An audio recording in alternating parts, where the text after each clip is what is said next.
areas. Don't miss out. Click the link in the description to get 20% off Load Board Pro for 6 months. Need capital to grow your business or cover unexpected expenses? Rock Financial has your back. Whether you're looking for a flexible line of credit, a fast cash advance, or tailored working capital solutions, Rock Financial makes it simple to get funded, often in as little as 24 hours. No hidden fees, an easy application, and real support from people who know the business. Ready to take your hustle to the next level? Tap the link in the description to get started with Rock Financial today. Wish insurance was this easy? With LogRock, it's like magic. Real coverage appears when you need it.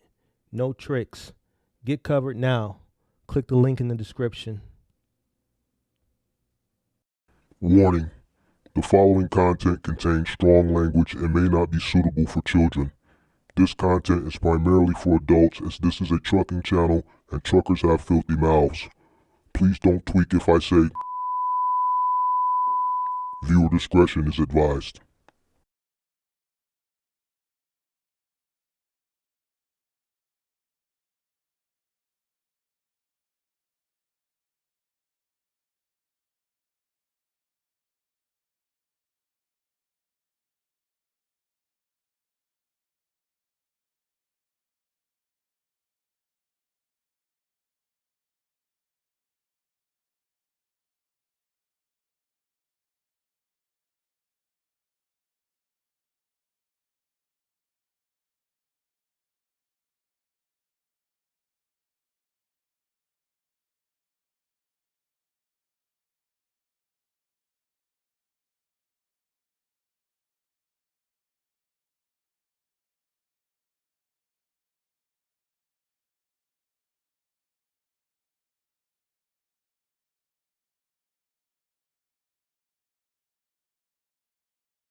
What's up?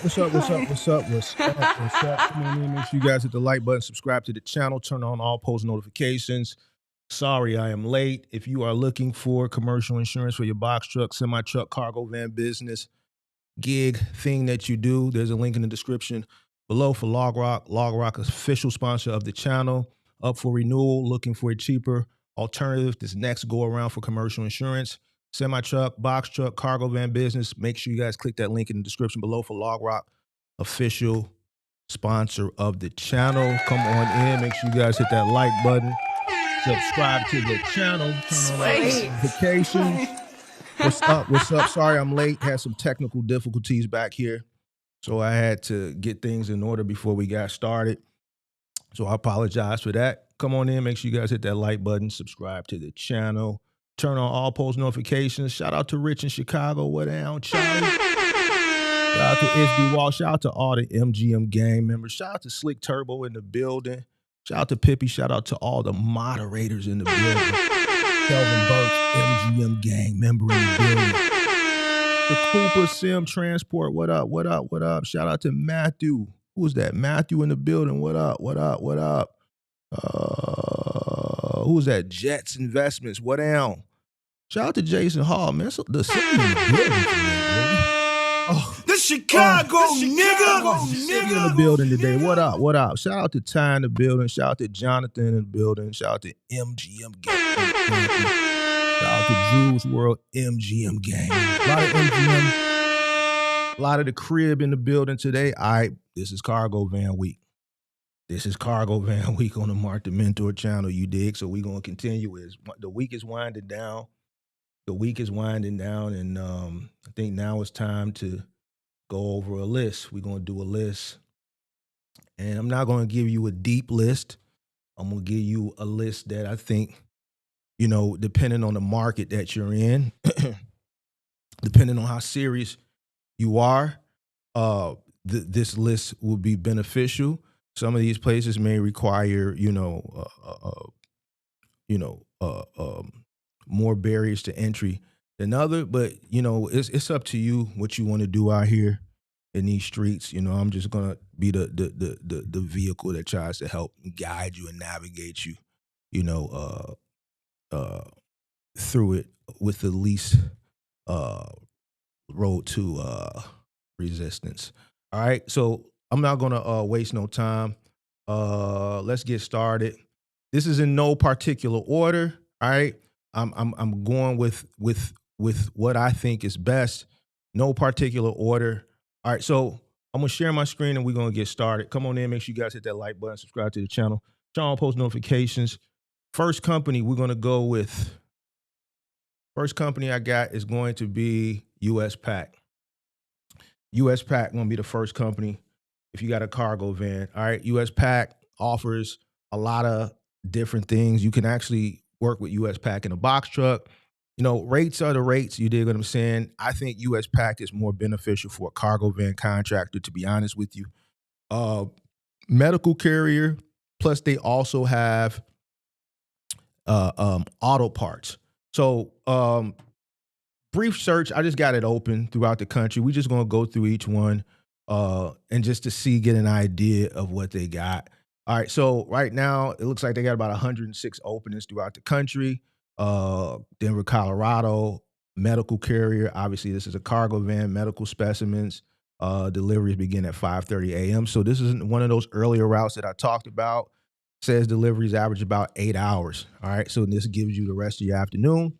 Like I always tell you, to go out and get a gig, do some gig work. And I got a solution for gig works too that I'll talk about at the end, depending on the market that you're in, that may be more beneficial. So you're not looking, it'll kind of put you in a place, if this is offered in your market, it'll kind of give you something that's more determined, right? Versus just waiting around and plucking stuff off the app. All right, so 5:30 loadout, 8 hours average. It says deliveries travel with an estimate of 20 to 500 mile radius. I guess that all depends on your market. Twick holders preferred, so on and so forth. So it looks like they got medical for Denver. They got a script, US Pack script for Denver as well. This is a pharmaceutical, which you can do in your car. So like all those guys that I talk to that want to come into this business that don't have the working capital, this is one of those contracts. This is one of those 3PLs that you can actually sign up with in your personal vehicle. This is one of the ones that you can actually sign up with in your personal vehicle. And I would recommend it. I think this is a more cost-effective way to come into this industry and learn at a fraction of the cost, and then you can save your money and work your way up to a cargo van. And if box truck business is ultimately what you desire, you can work your way up from a cargo van to there. Medical in Connecticut, they got opportunities for parts, automobile parts right now in Florida. Was we talking to somebody in Florida not too long ago that was looking for something? Florida, Daytona Beach, Florida, another auto parts. Obviously medical scripts, Florida. Auto parts, Florida. What is this, Hialeah? So it looks like a lot of opportunity. Jacksonville, Florida, medical, auto parts, Florida. A lot of stuff in Florida, Miami, Florida. So a lot of opportunity with US Pack throughout the country. Let me see what's going on in my, come on, bro. I told you I've been having issues today. Oh, hold on, there you go. Any state, Illinois. Let's just go Illinois search. What the hell is going on? Don't tell me my ops done come on, man. We got a Big Mac studio over here, man. This is not. I don't know what's going on with my system. It literally started acting funny right before I went live. What the hell is going on? Oh, hold on. I think I figured something out. There we go. I was tweaking. It was already on there, I think. All right. So for my market, it looks like they got scripts, right? Something you could do, pharmaceuticals in your car. You got medical specimens, cargo van coming out the city. Deliveries begin 6 a.m. Deliveries on average take 3 hours to complete. So dedicated. This is Monday through Sunday. So this is a 6-day-a-week contract. This is dedicated, and this gives you the opportunity to freelance the rest of the afternoon or late morning into the afternoon to do gig work. All right. Other opportunities in my market down in Decatur, more scripts, parts out of Downers Grove. This is a Monday. It's a 5-day-a-week contract, 8.5 hours to complete, about 150 miles. All right. So this is a good contract for somebody in the car. If you got a small cargo van, I think this would be good, you know. Mount Vernon, down in Mount Vernon, another auto parts, 2.5 to 6 hours to complete. A van contract, Romeoville Pharmaceuticals. Pharmaceuticals you can pretty much do in your car. Like I said, US Pack is one of those contracts where they have opportunities for car all the way up to box trucks. You know, rates are the rates. You know what I'm saying? You got to get in there and negotiate what you want based on what they have and make it do what it do. But this is one of those 3PLs that will provide you medical and auto parts for your cargo van business. Come on in, make sure you guys hit the like button, subscribe to the channel, turn on post notifications. Next one I want to go to, let me get that one out the way. Cardinal Health, obviously straight medical. All right, so you can go to Cardinal Health. The barrier to entry on this one might be a little bit more difficult for some people, but you can go to their website, Cardinal Health. You go down to transportation opportunities, and then you apply. You're going to put in your company, your DOT number, things of that nature. You're going to put in the type of equipment you got, cargo van, obviously, what services you're going to offer, right? Courier, white glove, so on and so forth. Your market, fill out the application, and voila. So they require for purposes section in the carrier is defined as diverse, blah, blah, blah, federal acquisition regulations, da, da, da, da. You're probably going to have to sign or do some type of certification probably for HIPAA for this contract. I'm pretty sure you're going to have to get certified for HIPAA. That's not going to take that long. Something you can do. Want, ma'am. Thank you, ma'am. But Cardinal Health, I would definitely go on here and apply for this if you have a cargo van. Next one, Drop Off. To me, this is an up-and-coming company. Go to their website, go over to Drive for Us, and then click up Sign Up to Drive and see what markets they have opportunity for, or see where the opportunities are and what markets. I'm just clicking. I'm just running through this stuff right now today. Drop Off has stuff for cargo vans and box trucks. We're speaking primarily this week for cargo vans, just seeing what they got on the market right now. Buffalo, New York, cargo van driver for delivery route in Buffalo, New York. Let's see what this entails. Drop Off a same-day last mile delivery service that enables businesses across industries to meet rising expectations for deliveries through our proprietary technology platform and trusted professional delivery drivers, blah, blah, blah. We're not going to read all that. Advantages of contracting with Drop Off: scheduled daily routes Wednesday through Friday. So this is like a half a week type of thing. Scheduled daily routes Wednesday through Friday, paid by delivery, drive packages, not people. Never worry about who's getting in your vehicle. Drive your own vehicle, 21 years of age or older, solid knowledge of the city, registered vehicle, less than 10 years old. So there's a threshold for your vehicle, for your cargo van, current driver's license, clean record, tech savvy, so on and so forth. All right, this is for Buffalo, New York. Let's see what other markets they have cargo van. Philadelphia. This is Twit Card preferred. Let's see. Cargo van operator, Lansing, PA. Philadelphia airport storage. So this is why they want to Twit you going to the airport. Lancaster, pickup time between 3:30 to 4 daily. This is a daily opportunity. Philadelphia area airport.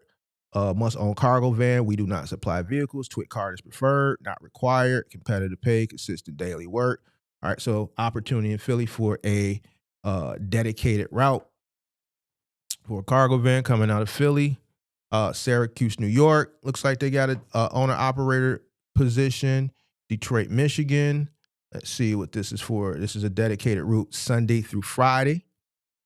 So this is a 6-day-week contract. In Detroit, same requirements as the one that we looked at earlier from, I think, New York. Doesn't specify the commodity that is being delivered. Let's see what else they got for Drop Off. Detroit, Grand Rapids, Michigan, cargo van. Lansing, Michigan. A lot of opportunities in New York, Michigan. with drop off, Albany, Chicago. Let's see. This is scheduled Monday through Friday, so this is a daily route, 5 days a week. Package delivery, obviously, so it's not medical. It's just basic package delivery, parcel. Same requirements as the other markets that we looked in. And the list goes on: Arizona, Texas, Tennessee, Seattle, Washington, Pittsburgh, Romulus, New York, more, Texas, Dallas, Albany, Memphis, Pittsburgh. The list goes on. All right, so this is another contract. I think this is number 3, and this is going to be drop off. Make sure you guys add this to your list. Looking for dedicated work, right? Obviously, because I tell you, you need something dedicated throughout the day. Cargo van, you're not going to get rich with a cargo van. You're not going to get rich with one cargo van, but you can make money regardless of what people say. There's people out here making great money in a cargo van. It's all about what you put into it. It's going what you're going to get out of it. You got to put into it to get something out of it. You got to delay your gratification. You got to start from the bottom and work your way up. A lot of people that try to come in and start up here, majority of those people fail. There are some anomalies that squeeze through the crack. All right. There are some anomalies that squeeze through the crack. Me personally, I would rather not take that risk. If I'm down on my luck, I got a little bit of money and I got to take a risk with a little bit. I'd rather start with something that's I'm less likely to fail, where I'm gonna get more opportunity to be successful with what I have to work with than start up here. There's a lot of people that gamble and they rather take a little money and start up here. Majority of those people fail. There are some anomalies that make it. I'm not gonna be the person that's gonna tell a person who has a little money to gamble. I'm gonna tell you to get it out the mud and work your way up. All right. You got a better fighting chance. All right. So drop off, that's that. Let's get rid of them because I want to get rid of them, check them off. Let's drop off. The next one, this is a good one. Courier Express. Courier Express. All right, so go to the Courier Express website and then go to opportunities, obviously, independent contractors, and then go down to contract now. You only got to be 18 years old to work with Courier Express too. So go down to contract now to see the opportunities. All right, I'm just leaving it open because we're just growing through, we're just kicking it right now. See what they got. So we looking at North Carolina, Asheville. What's this? Fletcher, North Carolina. Let's just see what this is off rip. All right, independent delivery courier. We are seeking independent couriers with your own vehicle Monday through Friday for last mile distribution delivery routes. Income competition will vary. Those who are fast paced determined are the highest earners. No overnight routes. Contractual requirements: provide your own vehicle, 18 years or older with valid license, good driving record, no more than 3 violations in 3 years. Drug screening and felony background check, smartphone, Android or iPhone, ability to lift and carry packages of various sizes and weights, auto insurance, 100K, 300K, and 50 for vehicles under 10,000 pounds. Obviously, we're talking about cargo vans here. Let me see. Work available 7 days a week. So they have dedicated contracts. And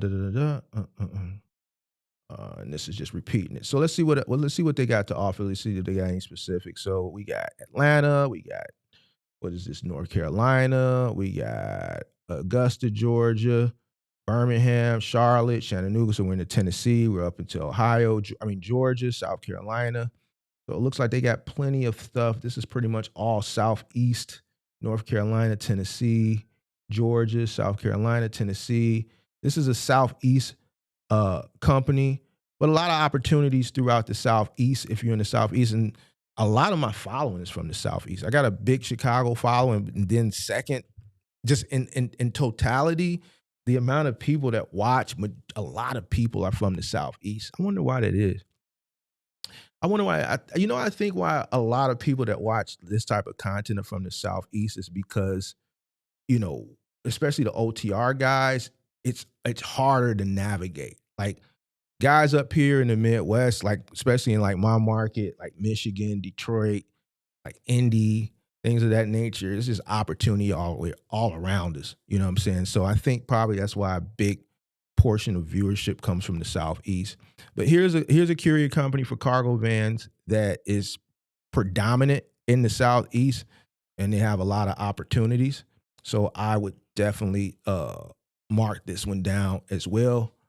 Name of this company is going to be Courier Express. Make sure you hit that like button, subscribe to the channel, turn on all post notifications, and we're walking it down.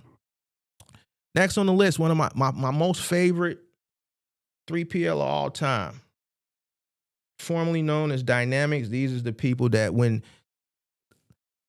the getting was getting, when the getting was good, and just the floodgates was open. Man, this company, man, if it wasn't for this company, man, I don't think I would have made. I think my takeoff, it wouldn't have been what it was. It wouldn't have been what it was.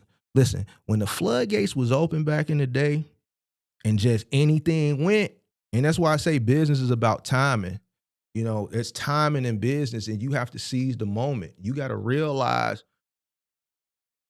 when the timing is right and when the opportunity is there, because it's not going to last forever. That's another reason why people fail. And I'm going to put myself on the big screen because I want you to understand what I'm about to say. Make sure you hit that like button, subscribe to the channel, turn on post notifications. 63 people, 32 likes. Let's get them likes up a little bit more. You got to know when you have to seize the moment, right? Nothing lasts forever. Nothing lasts forever. Shout out to who is this? Luxury Trail. Curry driver just got a route 8 hour, 374 a day. Walmart. What is this for, a route? Curry driver just got a whole 8 hour, 370. All right, cool. Congratulations. Appreciate that super chat. Sweet. All right, come on in. Make sure you guys hit that like button, subscribe to the channel, turn on post notifications. We're gonna get back to it in a minute, but let me tell you this story. You gotta know when to seize the moment. When I had an opportunity during the time when the e-commerce bubble was blossoming naturally, not because of a pandemic. This is the hype during the growth of the e-commerce during those days in the early to mid 2010s. Companies were just getting flooded with work, and this was work that they weren't accustomed to get. The volume was just constantly increasing, and 3PLs were struggling to keep up the volume. This is, a decade ago when most 3PLs were still privatized. This is before the acquisitions. This is before XPO started to acquire 3PLs, and a lot of the, larger freight companies, your CRSTs, your JB Hunts, your Schneider, start to acquire 3PLs, because prior to the growth of e-commerce, the final mile was always frowned upon from big freight companies. Why? Because the final mile is the most expensive leg in the supply chain. The final mile is the most expensive leg in logistics. All right. So a lot of companies, freight companies, frowned upon it. They didn't have final mile divisions. The people that have been in trucking as long as I have, they know what I'm talking about. So when this started to blossom, e-commerce, a lot of these privatized 3PLs, they just were having a hard time keeping up with the volume. And it was just like anything goes. If you had more trucks, you had more people, bring them on. Once you were in a company and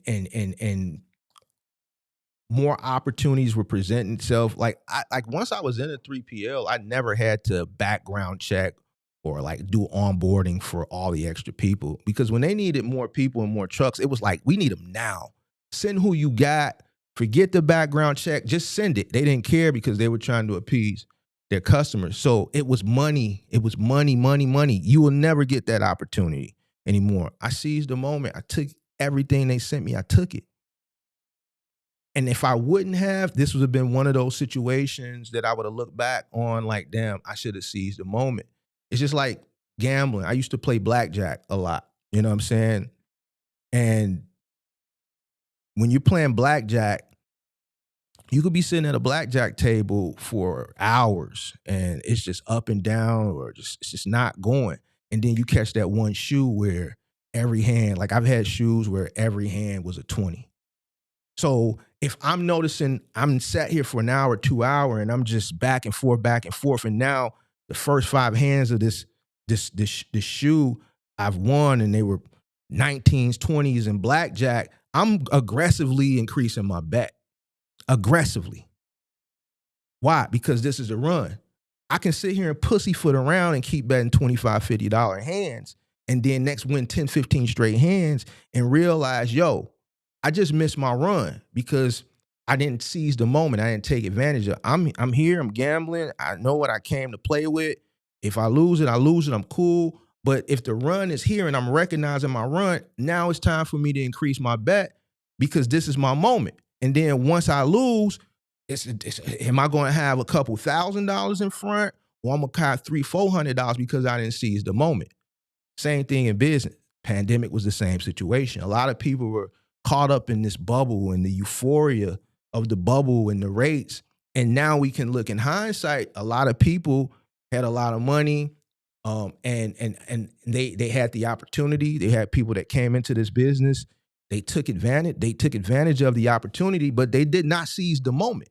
When the money was running, they should have known, whether you were ignorant or not, you should have known this was not going to last forever, and you should have appropriated the money correctly. Because what goes up must come down, period. It's just business. What goes up must come down. And eventually when something goes down, it's going to drop all the way. It's going to get real bad. It's going to bottom up. And once we hit the bottom, then you go back up to the top. When people are greedy, you should be fearful. When people are fearful, you should be greedy. Same with me. I'm looking at the situation at that time. Life is about choices and decisions. I can seize the moment one way or another. I seized the moment. Hindsight 2020, I made the right decision. When people are greedy, you should be fearful. When people are fearful, you should be greedy. When those 3PLs were fearful because they had new contracts and this new way of people buying things is just blossoming and the volume is just steadily increasing and they can't keep up with it, they're in fear of, the retailer pressuring them, yo, why so much freight on the dock? You told us you could handle national delivery. Why aren't y'all handling? Why are these routes not getting out? So that pressure on them, fear of losing the contract, I'm taking advantage of that. I got whatever you need. I'm greedy. You're fearful, I'm greedy. Opportunity, seize the moment. I don't ever want to be the person that is you always have to realize when you're in the moment.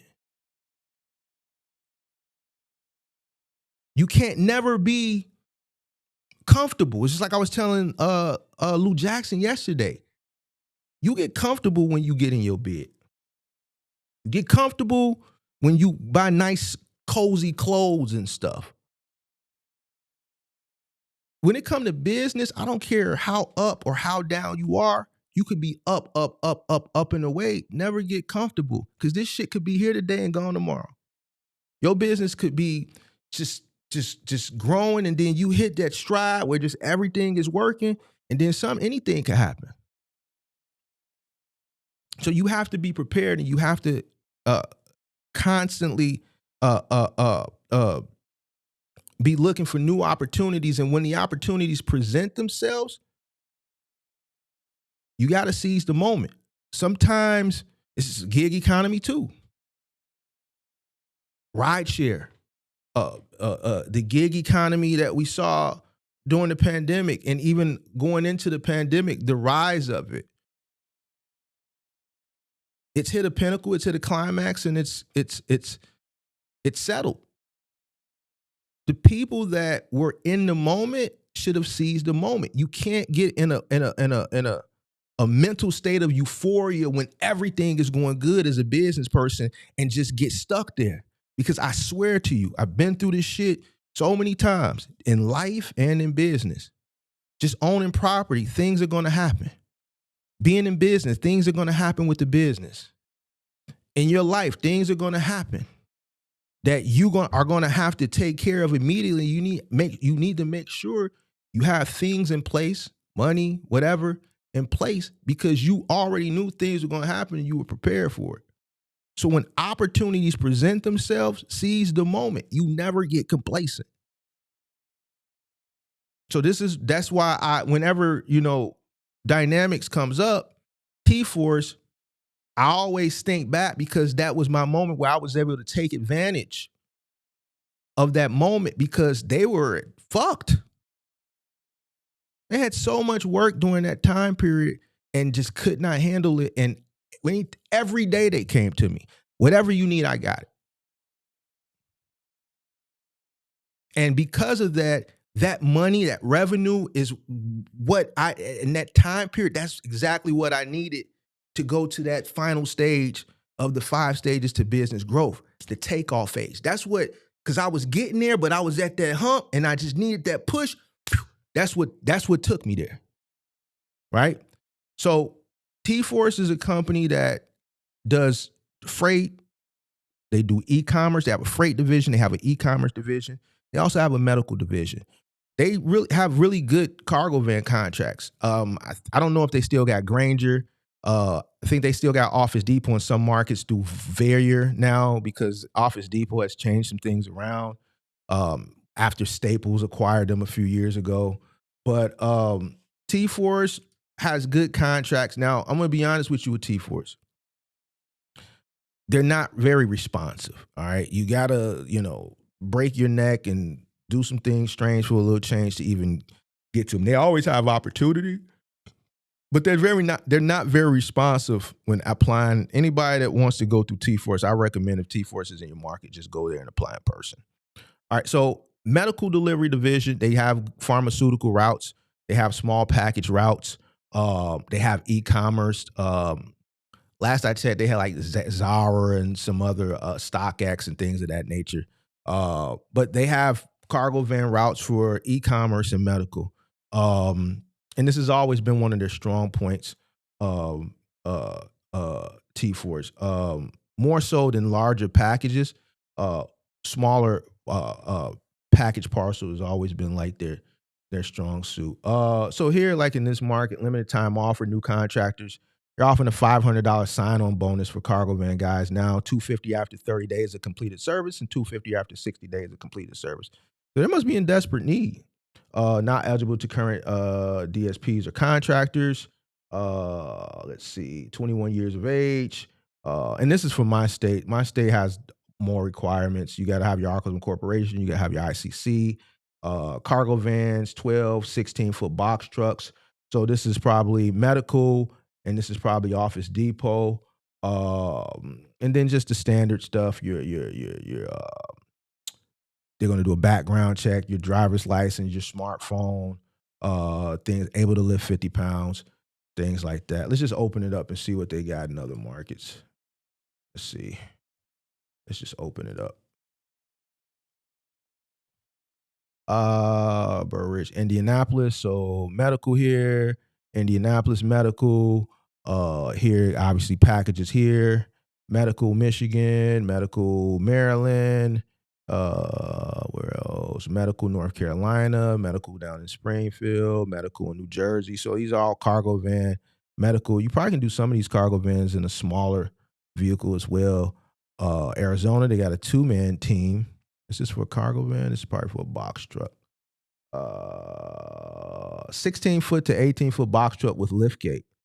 So that's for Phoenix. Anybody that got a smaller box truck that's looking to do some final mile, big and bulky. 16-foot is probably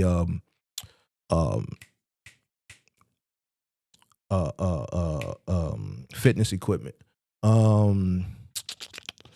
Sprinter van opportunity in Indianapolis. High top cargo van. So this particular contract is calling for a high roof. They're not saying they can't state because of the contract who the customer is or who the retailer is. That's something that's in the contract when 3PLs deal with companies. They don't allow them to put who they are in the ad when they're looking for service providers. But they're calling, this particular contract is calling for a high roof. So a low roof wouldn't be able to suffice. Not North Carolina, Tennessee, Florida. This is looking for a box truck, 26-footer in Indiana, 16-foot box truck in Las Vegas. All you guys that got 16-foot box trucks and 14 to 16-foot box trucks, I would look for places where are requiring a cargo van, because they may have something for you that's a little bit bigger and bulkier. For a cargo van, like when I was doing Office Depot, which has just been my biggest contract ever because I was running 9 vehicles a day for that, it consisted of 6 16-foot trucks, and then I was running 3 vans. So I was running 9 vehicles for that contract, 6 16-footers and 3 vans. The 16-footers pretty much did the city stuff, the big heavier runs that were a lot of paper, pallets of paper that was going to like the schools and the courts and the hospitals. Right. So I would look, I know Box Truck Dan and a few other people got 16-footers. You probably want to look in direction of cargo vans because they may have some bigger, bulkier stuff for your piece of equipment. California, Sprinter vans required. This is requiring Sprinter van. T-Force is never going to tell you who the contract is for. Most companies aren't, because it's in their contract that they can't put that out. We learned that from when John from Cardinal came on the show a couple of years ago. He broke that down to us. So yeah, that's T-Force. Plenty of opportunity with T-Force. T-Force is a national 3PL. Make sure you hit that like button, subscribe to the channel, turn on post notification. So they're going to always have opportunities across the country. It's one of the larger 3PLs. They've been around for years. The name has changed, but it's still the same company. All right. So that is going to be T-Force. All right. So now those are 5 companies. You know what? I'm going to throw another company in there. Give me a second. Let me throw this company in there.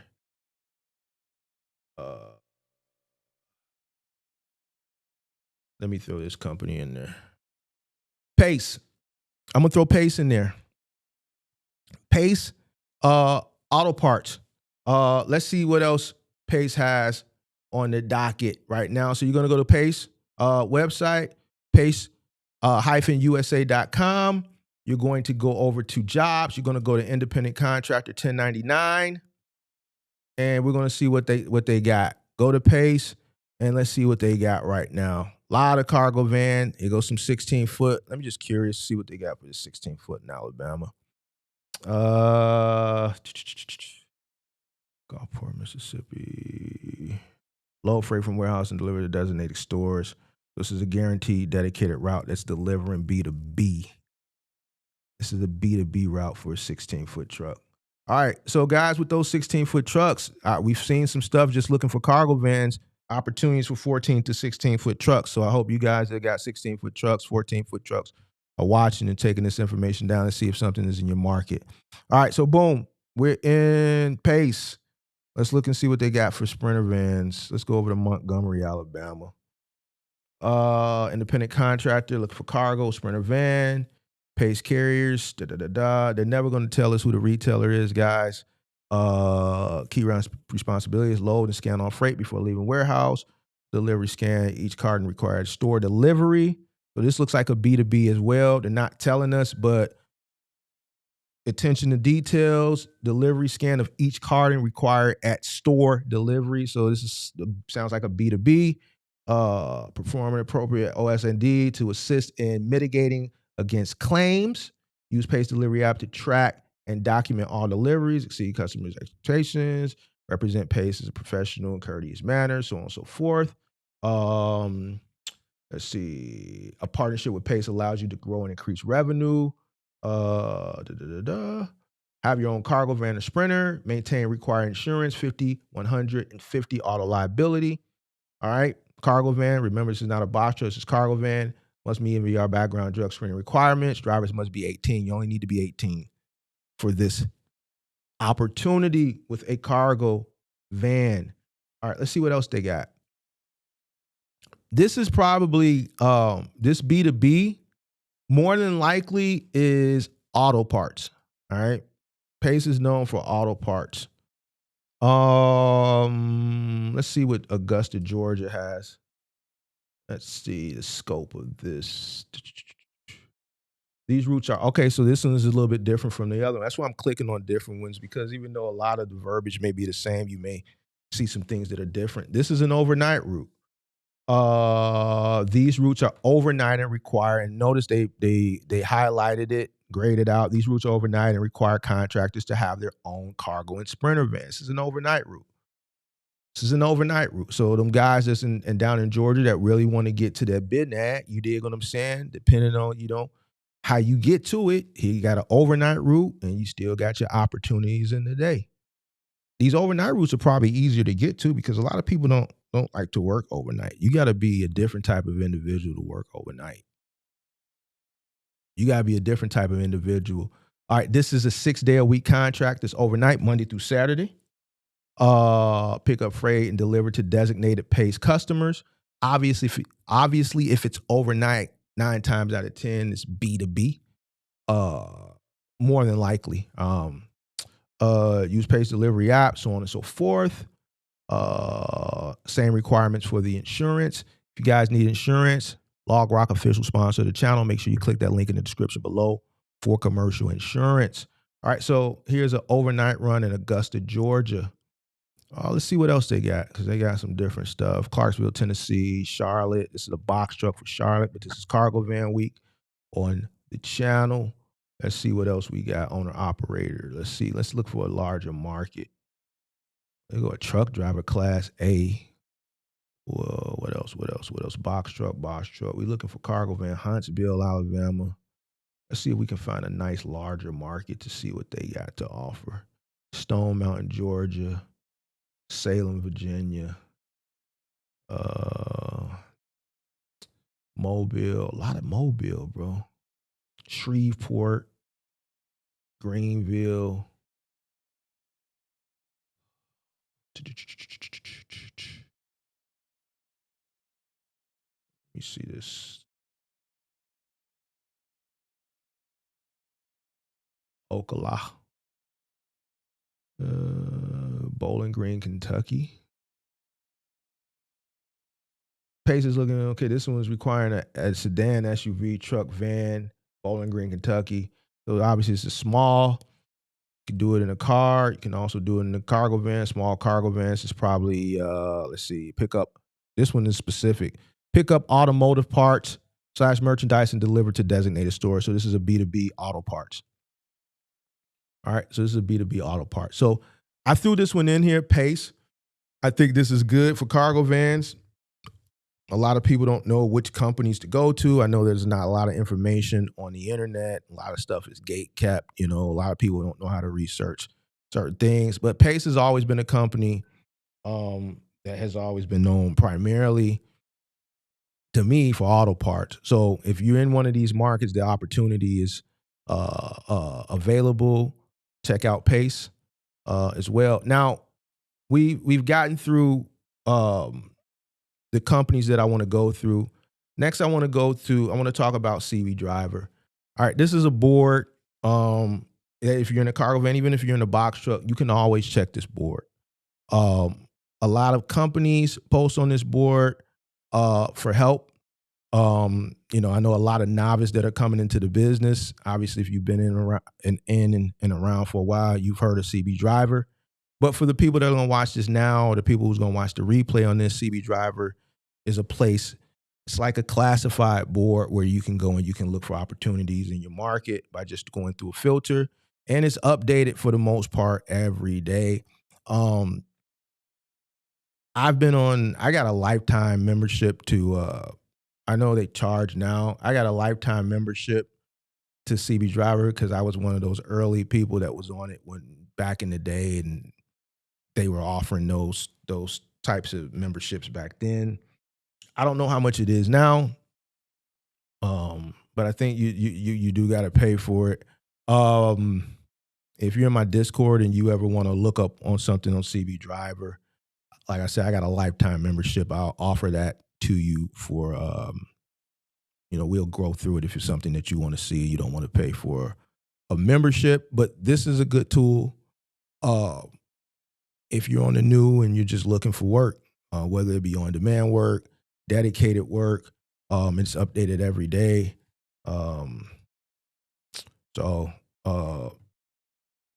Better Trucks. So Better Trucks is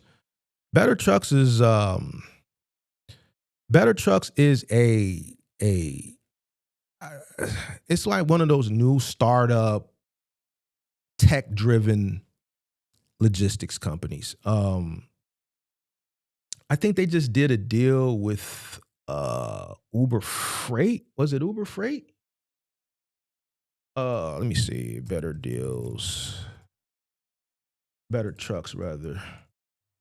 They just did a deal with somebody. I think it was Uber Freight for Final Mile. Was it Uber Freight? Yeah, it was Uber Freight. I was right. I knew I read something.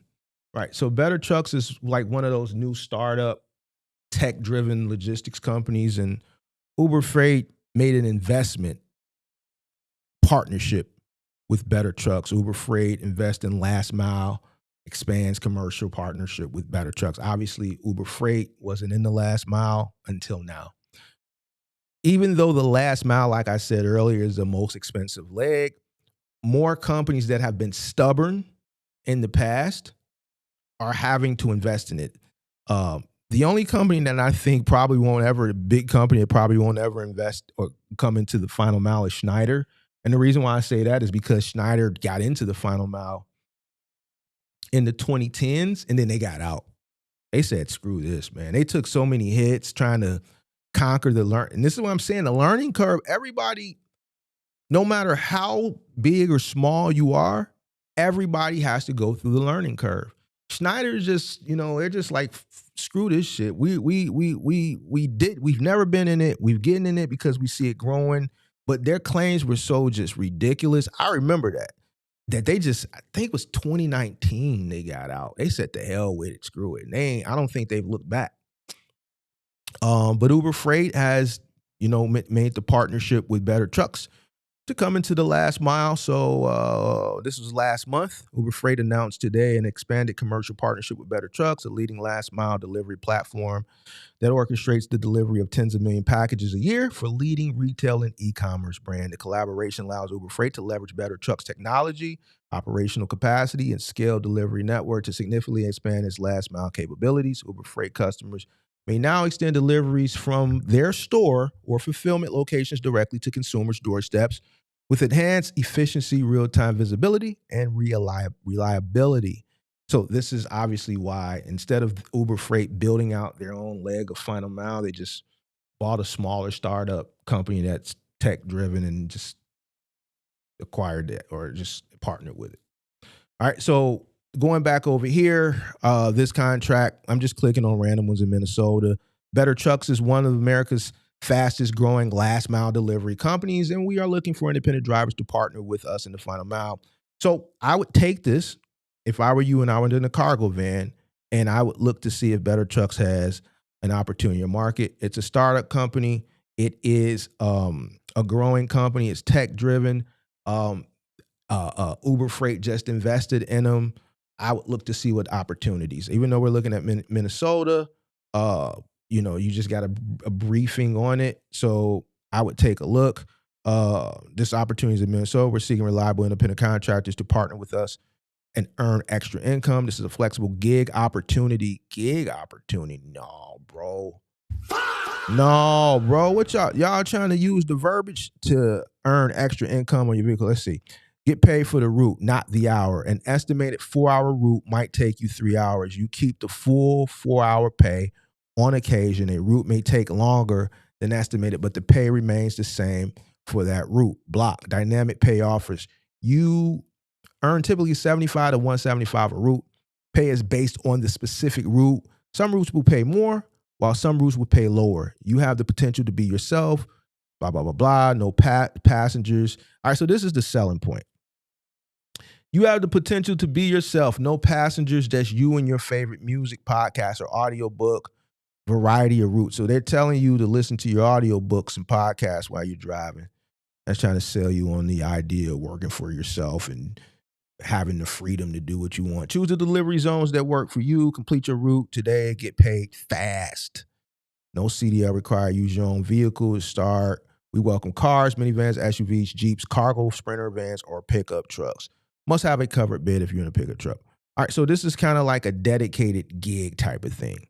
All right, based on the verbiage. Let me see what else they got in these other markets. Better Trucks, like I said, is a new startup type tech-driven company. So what I can say about new tech-driven logistics companies, they're not going to operate like logistics companies of old. They're looking to indemnify themselves as much as possible, all while paying you as least as possible. All right. So, and when I say things like this, I want you guys to know it. Like running a channel, like all these companies they watch me. A lot of these companies, when I say things, I'm being transparent, I'm being honest. And, I a lot of opportunities that this channel can get, I don't get because of the transparency. Shit like what I just said about these type of tech-driven companies, that ruins my opportunity for advertising on this channel. So, but I have to be honest with you. When I look at the mission statement for a lot of these tech-driven logistics companies, their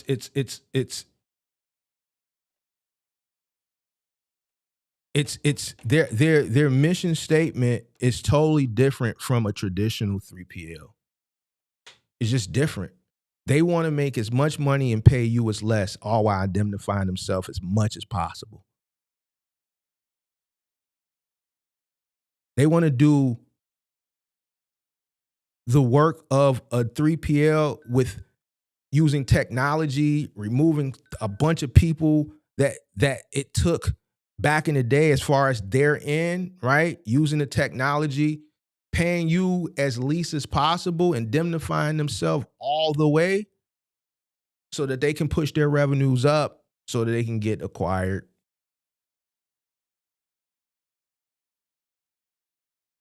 I'm just being honest with you. I can't, it's hard for me to it's just what it is, bro. So like when you look at these new type logistics companies, it's weird to me because I think a big part of me being able to continue to make money and maneuver and navigate and things like that is because I always stay ahead. This new form of logistics that we're going to, I don't like it because I'm from dusty warehouses and knowing the people and going into a dispatch office, knowing different operations supervisors for different contracts and being able to get Chris Alvarez on the phone, being able to get Roslyn on the phone, being able to get Mary Lou on the phone when I got an issue with a specific contract and they're the person, the overseer of a specific contract. Call and select, yo, put Mike on the phone. Betty, yeah, Betty, listen. And these are real names I'm saying. It's not making this up. Man, Betty, let me talk to Mike. Put Mike on the phone. Mike, I need more money. Like with these types of companies, it's just like they remove. It's just like how the people with Amazon got fired in the middle of the night via an email and a text message. It's the traditional way of even being fired, getting called into the human resources office and sitting down and them telling you they no longer require your service and telling you don't worry about it, we're still going to pay you for 4 hours and whatever benefits you have and things it'll be on your next check, or your PTO will be like, that shit is a wrap. So I don't know, but with these new 3PLs and shit like that, whatever you can get out of them. Just make sure that when you accept opportunities, you just choose wisely. But let's go through a few more of them. Minneapolis, any vehicle. I'm looking for cargo vans. Delivery team assembly cargo van. Let's take a look at this one. Charleston, South Carolina. Okay, this is AIT. So even larger 3PLs, obviously we saw better trucks. Now we see AIT, Home Delivery, a division of AIT Worldwide. So this is going to be a lot of fitness equipment, Go Configure, Outside. They acquired a bunch of companies. So Select Express, Go Configure. So it's going to be fitness equipment, retail stores, outside gym stuff, like outside swing sets, basketball hoops, trampolines, shit like that. That's why it's requiring assembly work. 46 states. So the AIT is everywhere. Like I said, fitness equipment, Peloton.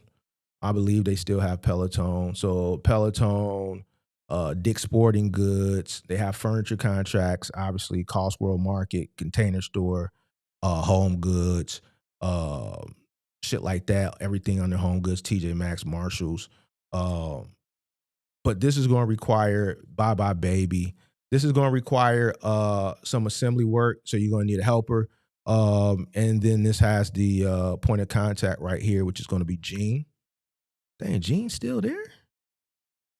Jesus Christ, bro. So here's the point of contact and the number there. So you can call the number yourself. Tell them Big Mark sent you. All right, let's see what else they got out here on these streets for cargo van. Auto part delivery. Falls Church, Virginia. Let's see what this cracking. Oh, This one don't even they didn't even take the time to write a description. They just said $55 to $200 a day.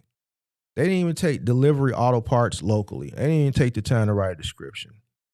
You can try, but to me, that would be a red flag. Let's see if this is the same company. Probably is.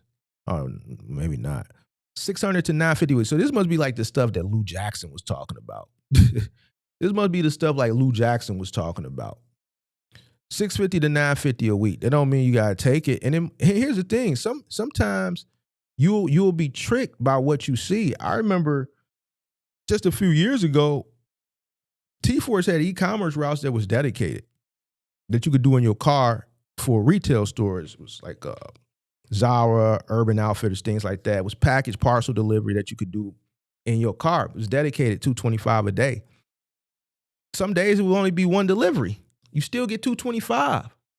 So, not all the time when you look at stuff like this, it's bad. You got to read the description. You may need to call. You feel what I'm saying? And see what it actually entails before you make a conclusion based off, just what you see. But I'm dependable, customer service driven, friendly attitude, need appearance and punctuality are a must. Veterans, drivers responsible for their own gas, blah, blah, blah. 600 to 950 a week, paid every Friday via direct deposit. Not something that I would jump at, but you can inquire more. I just caught this one, auto parts delivery driver, $160 to $225 a day. This is a car, SUV, or minivan. This sounds good for a car, SUV, or minivan. $225 a day, Monday through Friday. Up to $137 a day on Sunday. Up to $103 on Sundays. $10.99. This is a car route, daily route, up to $225 based on route size. All right, let's go back to the main screen. Look at a few more of these and for cargo van. Route driver with cargo van. This is about $1,000 a week. This is a small market too. Valid driver's license. Route is 225 miles a day with 10 stops daily, with some stops every day. 225 miles, 10 stops. Not something I would jump at, but if you're in a small market, this is, Tifton, Georgia. It sounds like a small market. I could be wrong. If you're in a small market, sometimes you got to deal with the opportunities that are in front of you. So that's part of the research that you got to do. Like, I've talked to many people since I've been doing content. People will not do the research on their market, have an idea of what they want to do coming into the industry, thinking because they watch content, oh, well, I'm going to get this van and I'm going to do local work. And then when they get the van, then they go look for the local work and then they realize there is none. Then they'll come in my Discord Or they'll come up on the channel and be like, man, Mark, I can't find no work. Where do you live? I live in Tifton, Georgia. And then I'll Google it, and it's a town with like 2,000 people. And then Atlanta is like, and I'm just using this for example. I don't know. Atlanta is like 4 or 5 hours away, or the nearest major town, Savannah, might be 3 hours away or some shit like that. And I'm like, well, yo, you're going to have to go up there to get work. Well, man, I thought it would be, why would you think it would be some work? And you live in middle America. You live in the boondocks. You live in nowhere's land. You dig what I'm saying? Well, I thought, man, you had to do this research prior to coming in. And I've talked to a lot of people over the course of 3.5 years of content that bought a vehicle before they did research, and they lived in nowhere's land, USA. And they was just stuck. There was a guy that literally called up earlier this year. I clipped it. The bald guy from Texas. He just refused to do he bought this shit, and he was just, I'm like, well, what do you want me to do? The bald guy that was down in Texas. People do this all the time. I don't understand it, but. All right, so that's CB Driver. This is something that I would use as a tool that I would keep in your back pocket just in case. You dig what I'm saying? Now, for the people who do get the dedicated routes, throughout the day, and they're looking for something after they finish their dedicated route, make sure you come on and hit the like button, subscribe to the channel, turn on post notifications. This isn't available in every market, but this is a play that I would do if this was available in your market. If Roadie XD is available in your market, they have what's called blocks, and you can schedule the blocks a week ahead of time. All right, depending on your market, maybe 6-hour block, 8-hour block, depending on your market determines the threshold rate. So your threshold rate could be 200. I think the blocks here start at 200. And when you get the block, it's your threshold 200. But then once you get the route that day, depending on what's in the route, the volume, the travel, the rate will go up from there. So I know people have done it. I know John D. Jenkins have done it when they were getting started. These guys are successful, expedited. Now, shout out to D. Jenkins. Really, he's making $4,000 a week on average, expedited. But he started last year on this platform with his cargo van and was really putting in that work. And they were doing like $400 a route. And I remember him and Jonathan were stacking routes. They was out in the Discord. Like when I first started the Discord, they were in the Discord early in the morning to late at night, and they was just taking advantage of the Roadie XD platform when it was first introduced. And this is why I'm talking about seizing the moment, because these guys are up in New York. I think the threshold at that time when Roadie first introduced it was like $300 or $400. Don't quote me. I think it was $300.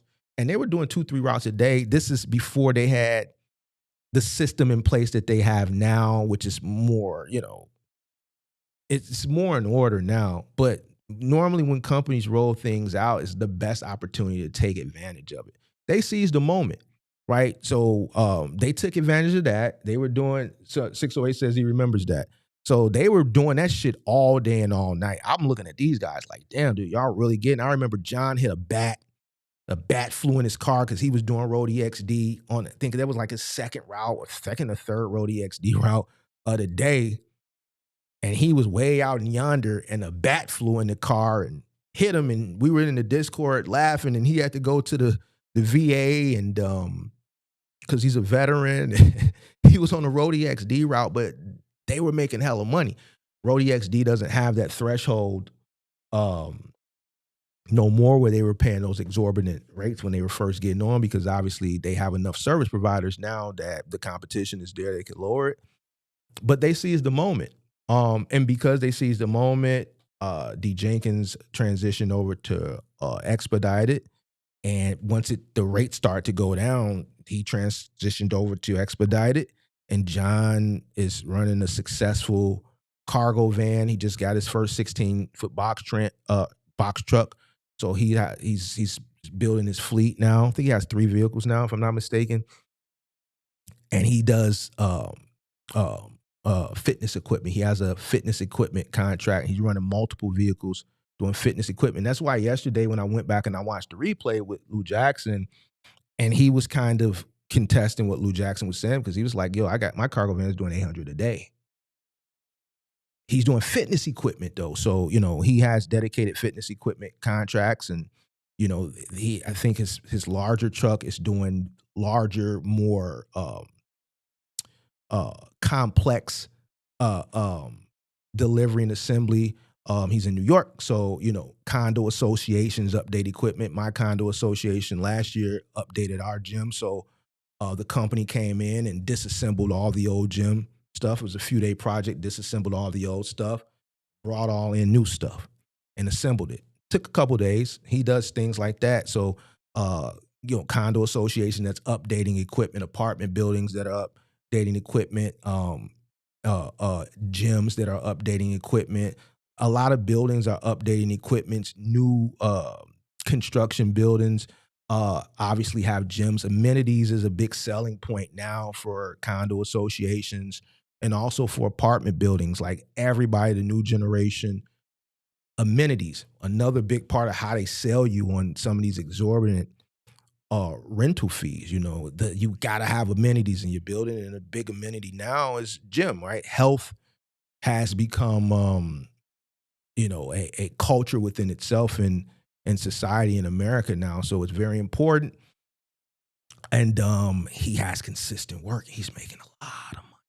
He's making a lot of money, man, because of the demand of it, the workload of it. It's heavy lifting. It's complex assembly work.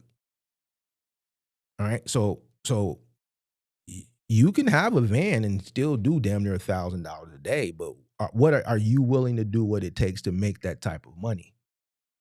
Hold on one second. All right.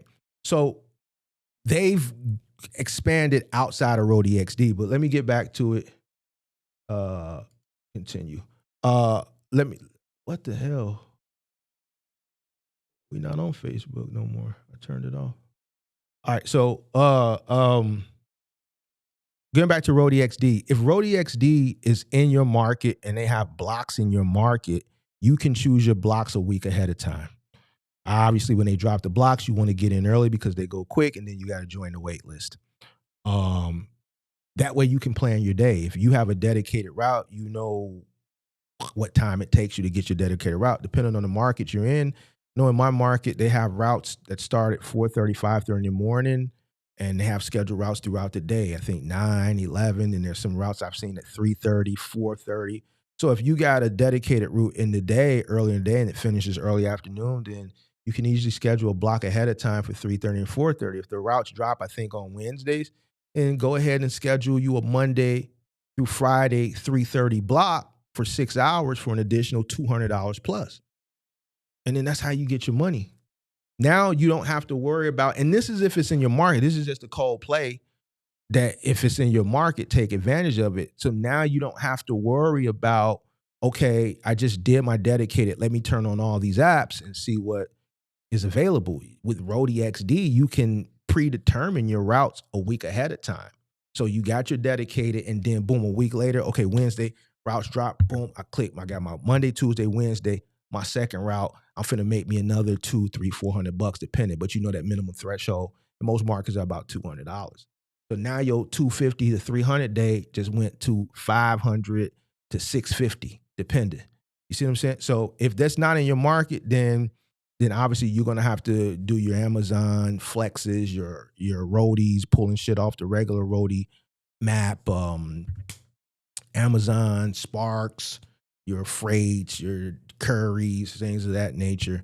But Road EXD, I think it's not something I would recommend you buy a cargo van for and then chase blocks. This is something I recommend you get a dedicated route and use the blocks as a supplement, because the blocks aren't dedicated. They're not dedicated. You still have to chase them down when they drop, and everybody knows when they drop. So it's like first one to the punch. There's going to be times where, it's like the Sneaks app probably. I don't know. I'm not chasing these blocks, but I can only imagine. It's like the Sneak apps. But the number, some number 3, 1988 Chicago, you dig what I'm saying, drop. It's a rare drop. They don't release these often. We waiting. I'm waiting. I'm on the Sneak app hitting refresh. I'm waiting. You dig what I'm saying? And it's been times I've been waiting. 9 o'clock hit, boom, I got it in. My Apple Pay ready to go. The shit just spinning and spinning and spinning, and I can't even get the goddamn shoe. You dig what I'm saying? So you got bots and all type of shit. So you it's not guaranteed. So you don't want to put this as your first option. You want to have your dedicated route, and then this will be your supplement, but you ain't chasing because it's predetermined a week ahead of time, if you get what I'm saying. So if it's available in your market, I say go ahead and do it. I mean, it's UPS, you know what I'm saying? So you can't beat it. All right.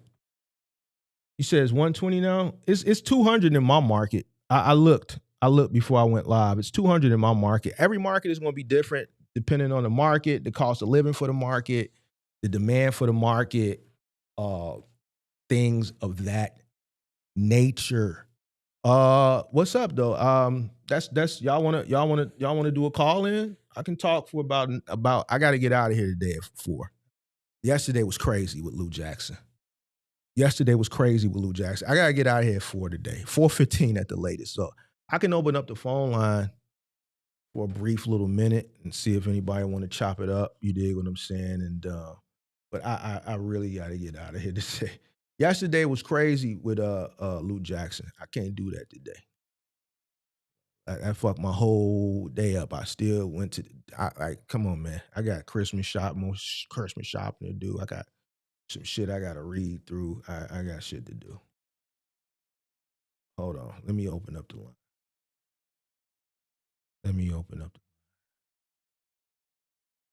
Let's see.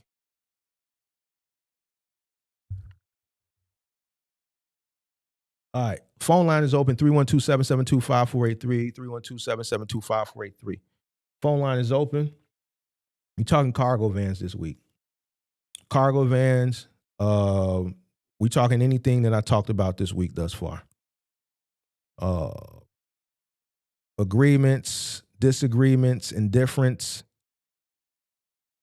anything in regard to anything that has come up thus far over the course of the last 4 days on the channel. Now is the time. To talk. 312-772-5483. Phone line is open. 312-772-5483. Phone line is open.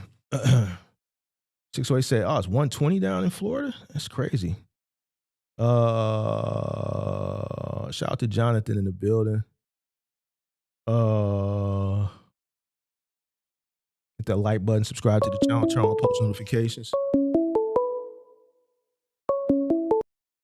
Hello? Yo, what up? What up? Who that? Well, this is Mike out of Cali, man. I love your content, man. I actually just start tuning in this week, man, and I love everything you putting out. Appreciate it. But I have a question. Yep. For somebody who's just getting started, and I got like a SUV, my own. It's not a cargo; it's just a regular SUV. California, where do you think I should start, like looking for work, or like what do you suggest? Some of these places that we saw on this, I don't know when you came in, but if you was watching from the beginning, US Pack has opportunities for cars. CB Driver, they have opportunities for cars. T-Force has opportunities for cars. Like a lot of medical pharmaceutical you can do in a car because it's a small parcel. I would side there while you applying and going through the onboarding process. I would download Roadie. You said you in California? Yeah, I'm in California, Los Angeles. I would. Okay, you in LA. So I think, is there, for anybody in the chat, do y'all know is XD out in LA? I think XD might be out in LA. In the meantime, while you applying and going through the onboarding process, I would download Roadie and I would start doing Roadie deliveries so that you can get that threshold so that you can qualify for XD. They have a threshold. I think you got to do so many deliveries before they accept you on the XD platform. So I would start doing Roadie deliveries so that you can get to that threshold that's required to even get accepted or to even apply or invited. I don't know if I think it's an invite only still. It was an invite only last year. I don't know what it is now. I think you got to hit a threshold, but I would start doing those roadies so that you can hit that threshold. So T-Force can do cars. US Pack can do cars. Pace Runners, I think, can do cars. T-Force, and then CB Driver. I would sign up for those, go through the onboarding process, and then every single app that you can do it, and then primarily roadie so you can hit that threshold. Hold on a second. Hey, I'm gonna put you on hold until I finish with this person, or you can hang up and call back once I get off the phone with him. Cool? All right. Yo, hello? Yeah, I'm back. Yeah, so that's what I would do. Okay, yeah, I was at a gas station one time, and this dude was getting gas, and he had Zara packages up to the roof. I'm That's like, man, T-Force. you just robbed. That's T-Force. That's what is it? T-Force. T as in Thomas? Yeah, T as in Thomas, Force. Yeah, he had packages up to his ceiling, all Zara. I'm like, man, what, you just rob Zara? He's like, nah, I delivered for them. I'm like, man, what are you talking about? But he didn't really want to put me on, so I heard you talking about it. I'm like, man, that's what dude was doing. Yeah, Zara, that's through T-Force. Okay. Man, thank you for your time and your content, man. We really appreciate it. Appreciate you, man. Thanks. Be safe. Hello? As soon as I say hello, he hang up. Whoever the 973 number is, you can call back. Phone line is open. Well, actually, it was 3 callers. 314, whoever that is, that's St. Louis. I wonder if that's who I think it is calling from St. Louis. I hope that is who I think it is calling from St. Louis. 314, you can call back. 973, you can call back. Phone line is open. 312-772-5483. 312-772-5483. I had 2 missed calls, a 314 and a 973. 314-973. Make sure you hit that like button, subscribe to the channel, turn on post notifications.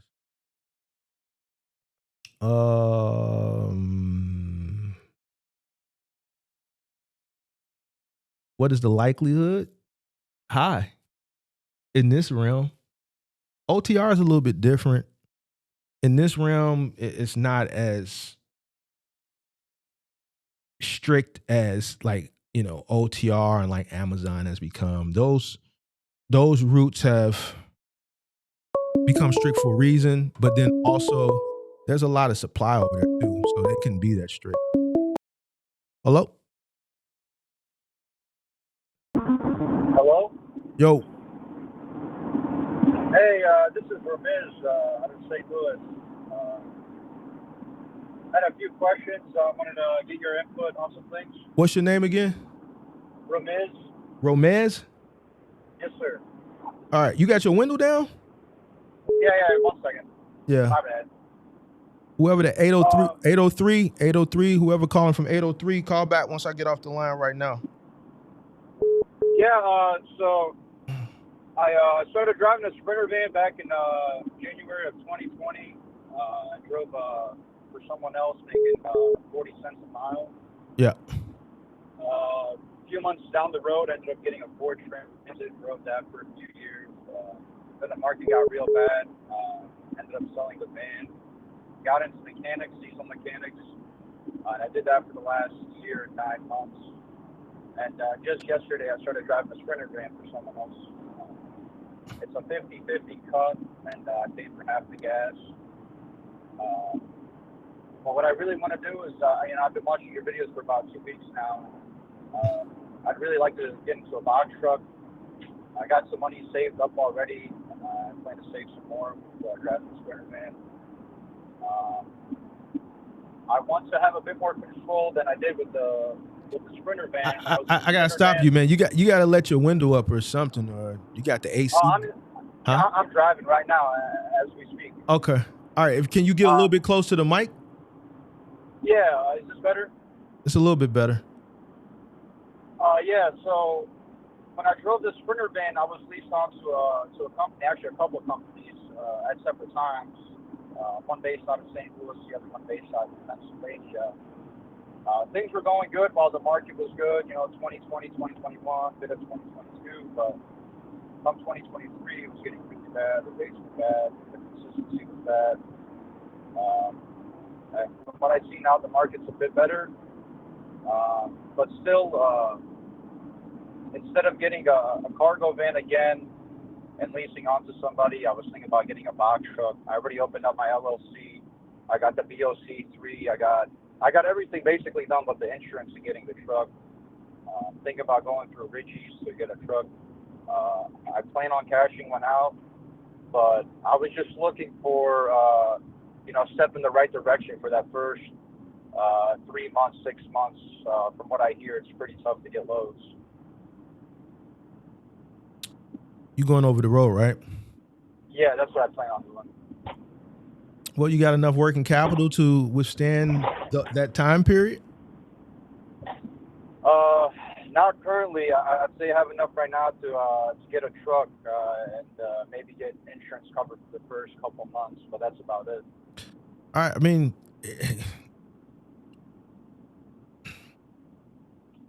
I'd prefer to cash a truck out instead of having payments. and that's fine, eliminate. and that's cool. But the question I asked you, can you handle just not the learning curve? Well, when do you plan on buying this truck?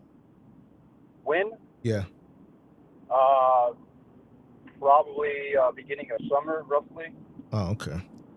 All right. So you still got 6 months to save and stack. Right. So I would definitely continue saving money, because if you said you don't have enough money after you buy the truck, then you're gonna be tapped out, right? That's not good. Yeah. It's not good. So I would definitely save money, so that when you come in, you have enough money to go through the trials and tribulations of a new business owner, especially a business owner that's coming in that particular way, going OTR and dealing with brokers, brokers not wanting to touch you, things of that nature, because you're gonna still have to pay those bills. Even though you're buying your truck back, you still have to recoup the money that you spent on the truck. And you can't think like all these, well, I bought the truck, I own the truck. So no, you got to get your money back. This is business.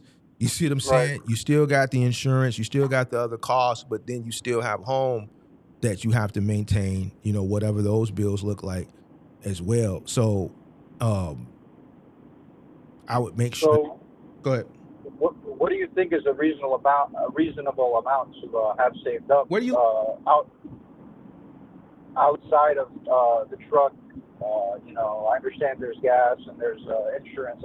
I got quoted for, I think it was about 12,000 for the year through Progressive, through Log Rock. That's who quoted me. That was the Did you use my link, or did you use my name? I actually did not. Oh man. That was before I came across your channel. But I'm sure I could call back in. I'm assuming I'd get a better deal with. Yeah, you got to call back in and tell him Mark, man. Okay, I got you. I'll definitely keep that in mind. Yeah. You didn't sign on with him yet, right? No. Because that quote is going to change. That quote is going to change in 6 months. That quote is only going to be good for 30 days. This is going to change in 6 months. So. Now, besides the amount of money I should have saved up, what could I realistically expect to make, and how difficult is it really to get the ball rolling and to get I'm gonna be honest with you, and this is just based off averages. Average box trucker that I talk to, on average, based on polls and conversations, and I talk to a lot of people, average person is making right around 3,500. And this is, I'm not trying to make it seem low. I'm not trying to make it seem high. This is based off of polls, because there's no data for box trucks. Like, you can't go to Freight Waves, you can't go to DAT, Truck Stop. None of these places hold data, right? So we have to, get the data on our own, and this is why I do polls, and this is why I ask people, and I keep data. The average box trucker is right around 3,500. This is the person that's running on the up and up, right? Can you do more? Can you do more? Absolutely. Are there people doing more than 5,000? Absolutely. Are the people that doing $8,000-9,000 the week, are they doing it in one box truck on the up and up? I'm gonna be honest with you, no. The guys that I know that are making that type of money, and you know, I'm not going to name no name, I'm not going to go deep in the conversation. Everybody I know is making that type of money. They, you know, they got some other shit going on. But an up and up guy is averaging about 3,500. By up and up guy, are you talking about the average driver? Or No, I'm talking about a person who's running to the letter of the law. Okay. Yeah, from what I see, the guys, at least the influencers and whatnot, the YouTubers who are making more money than the average, I would say, is the guys running partials. But, you know, how realistic would that be to run in 6 months to be able to get, you know, 2 or 3 partials going in one direction? Partialing is a very, it's not complex. The reason why a lot of people don't do it, and it doesn't always necessarily, partials isn't like a thing where, okay, well, you know, there are people that can do dedicated runs and they can do one pick and still be good. So partialing is just not the next tier to guarantee you better success. The reason why a lot of people don't do it is because of the complexity of the math that is associated with it. And it's not complex. I just have to put it like that because most of the people who are doing OTR, they don't do their numbers. They don't do their numbers for one truck that's running one pick, one drop. 99.9% of the people that I've talked to out of all my content that has clicked the link and come up here don't know their numbers. The guy I talked to yesterday doesn't know his numbers. So, you know, doing numbers for one pick, one drop is a lot easier than calculating a multitude of stops going in a particular direction. Understanding how to calculate the real estate in the back of your truck. Understanding how to take this load, that load, this load, and calculate all that math together to make sure it makes sense in a certain direction. These guys ain't calculating one pick, one drop math. Yeah. So it you know, partialing is obviously it is more complex, but if guys can't master simple cost divided by miles driven, they can't handle the math of calculating and dividing up real estate on the truck and dividing that with loads and doing the math on the rates and calculating it all together to determine how much the rate is, and then dividing the truck up, linear feet and things of that nature. These guys can't do that, bro. So that's kind of the whole, one of the reasons why I was hoping to cash out the truck, just to be able to profit a bit more. I understand I need to think about recouping the cost of the truck, but I want to say that would be a bit easier with not having a payment over my head, beside the insurance and the fuel. No, I'm just saying you got to recoup it. Just don't forget that you have to recoup that. That's all I'm saying. Yeah, I mean, yeah. Sure. Now, what should my goal be for that first 6 months, first 3 months, those hardest months out of the career? What should I focus my energy towards? You know what your number one goal should be for the first 6 months? What is that? Survival. Survival? Yeah. So you think I wouldn't be making any profit for the first I'm not 6 months? saying that you wouldn't be making any profit, but business is business. There's stages to business growth. The second phase of business growth is survival. So you have to survive. You know, me telling you survival should put you in the mind frame of buckling down, doing all the research to ensure that you give yourself a fighting chance. It sounds like you've done some research to understand the level of difficulty it is running OTR at the beginning, right? So you have to make sure you give it a fighting chance. Most people don't survive. Most people don't even make it to the six months. A lot of people don't make it to month 3. Yeah. So this goes back to the first question I asked you. capital. You know, there's going to be some people that are going to argue. Listen, it's not where I sit, and people get mad at me. It was a guy going back and forth. He doesn't understand because he doesn't sit in my seat. A lot of people, when you don't sit in the seat of the person who I understand influence. I didn't really understand it when I first started doing it. I've been doing it long enough to understand where we are in society now. People take what people say at face value. Influencers have become the new, and I had this conversation with one of my moderators in a Discord last year because it's still new to me. Influencers are like the new. It's just like how people look at streamers. Like how people used to look at rappers and rock stars, is how people look at streamers now. So influencers are kind of like that. People will take what you say. Once they find an influencer that they resonate with, they'll take what you say at face value, right? So although I may know there are anomalies that get through the cracks, right? But the majority don't. So I have to speak for the majority. I know there's anomalies. The anomalies get mad at me. Man, you can do it for $5,000, but they don't sit where I sit. Right. So that's why the first question I asked you is, do you have the working capital? I also asked you another question, but I don't think you heard me. Is how much are your living expenses?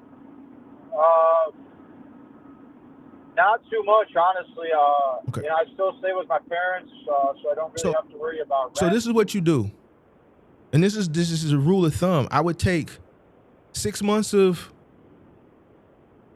operational cost and 6 months of living expenses. Right? Okay. And then whatever that totals up to be, right? Because this is what you need to live. Put a little cherry on top of that because you're going to need some cash flow. Right. Okay. So if your operational expenses, I'm just going to make the math easy. It's not going to be this $1,000 a month. The best way to give yourself a fighting chance for 6 months, you would need what for the business? If your operational cost is $1,000, how much money would you need for 6 months of sustainability for the business?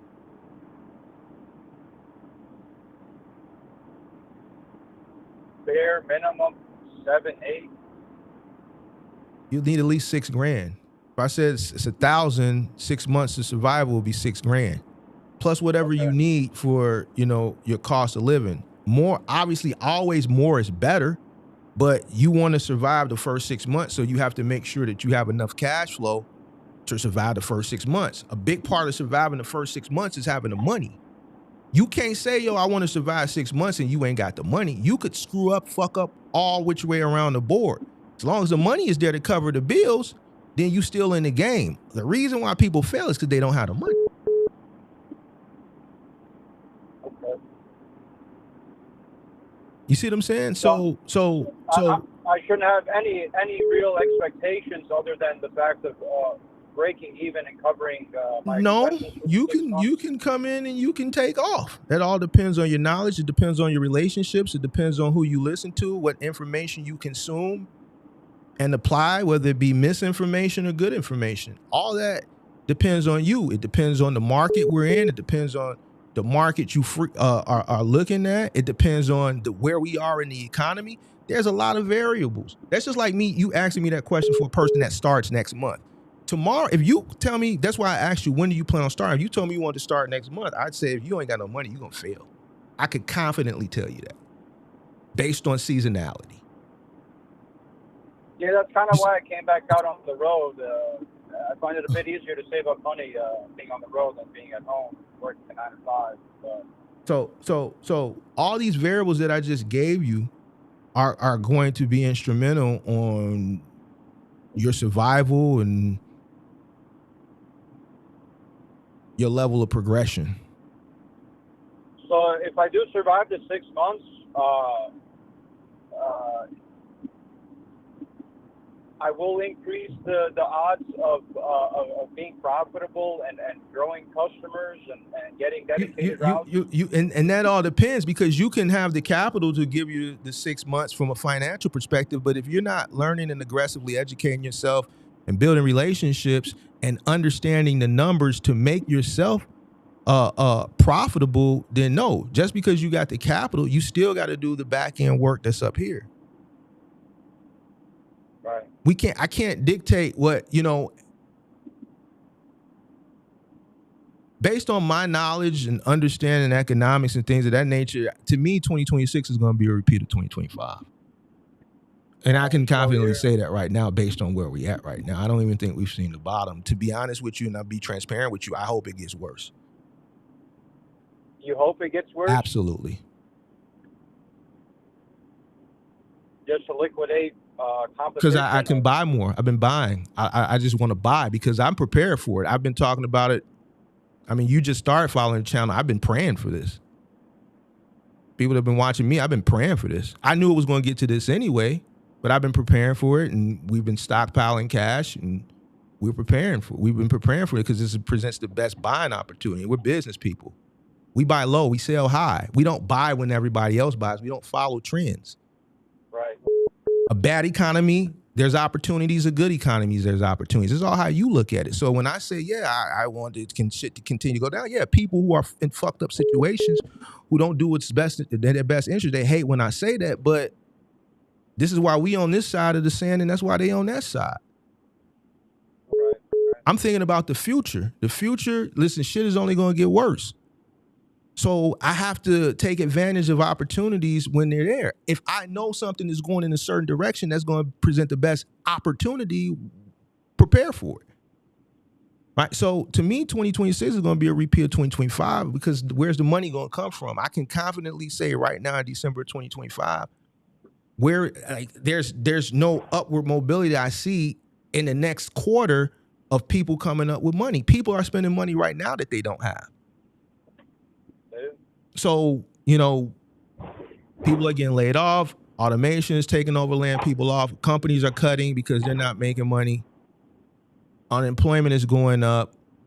You see more people trying to find ways to supplement.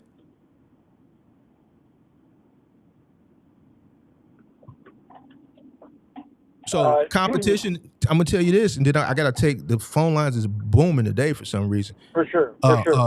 Competition in your lane that you're trying to do is very, very competitive. It's very, very fierce, and as things get worse, people become more desperate and they become more competitive. So right. What you're trying to do is very, very, very, very cutthroat. There's a lot of supply, a lot of desperation in that. Obviously more competition, it lowers rates because people are willing to do things that you may not agree with, but they're going to do what they have to do to get by. Another thing, if you go back and you look at the content, a lot of the people that you're competing against, they don't even know their numbers. So now you have a lot of ignorance that you're competing against as well. You don't have a lot of knowledgeable people, and that's just the honest to God truth, that's competing in that landscape. So your numbers have to be tight. Your cost of operation has to be low. You have to run lean, and that's what you have to do from the moment that you come in. Okay. All right. I appreciate you, man. I appreciate you taking my call and dropping some knowledge on me. I'll let someone else take the mic.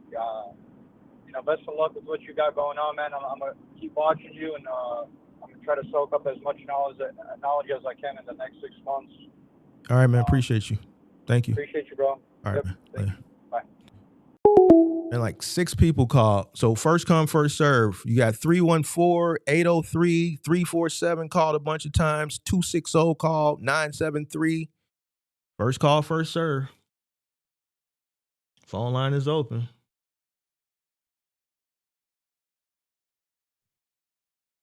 (312-772-5483).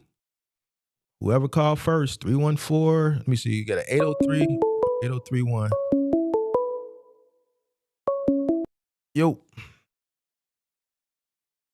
Hello. Hello. What up? What's good? I just got a quick question. What up? So for that AIT contract, and I was wondering, I don't really get no assembly no assemblies like What's your name? experience, but I What's can learn on the your job. You name? What's think your name? What's your name, bro? those beetle bump kind? Oh man, you called in last week.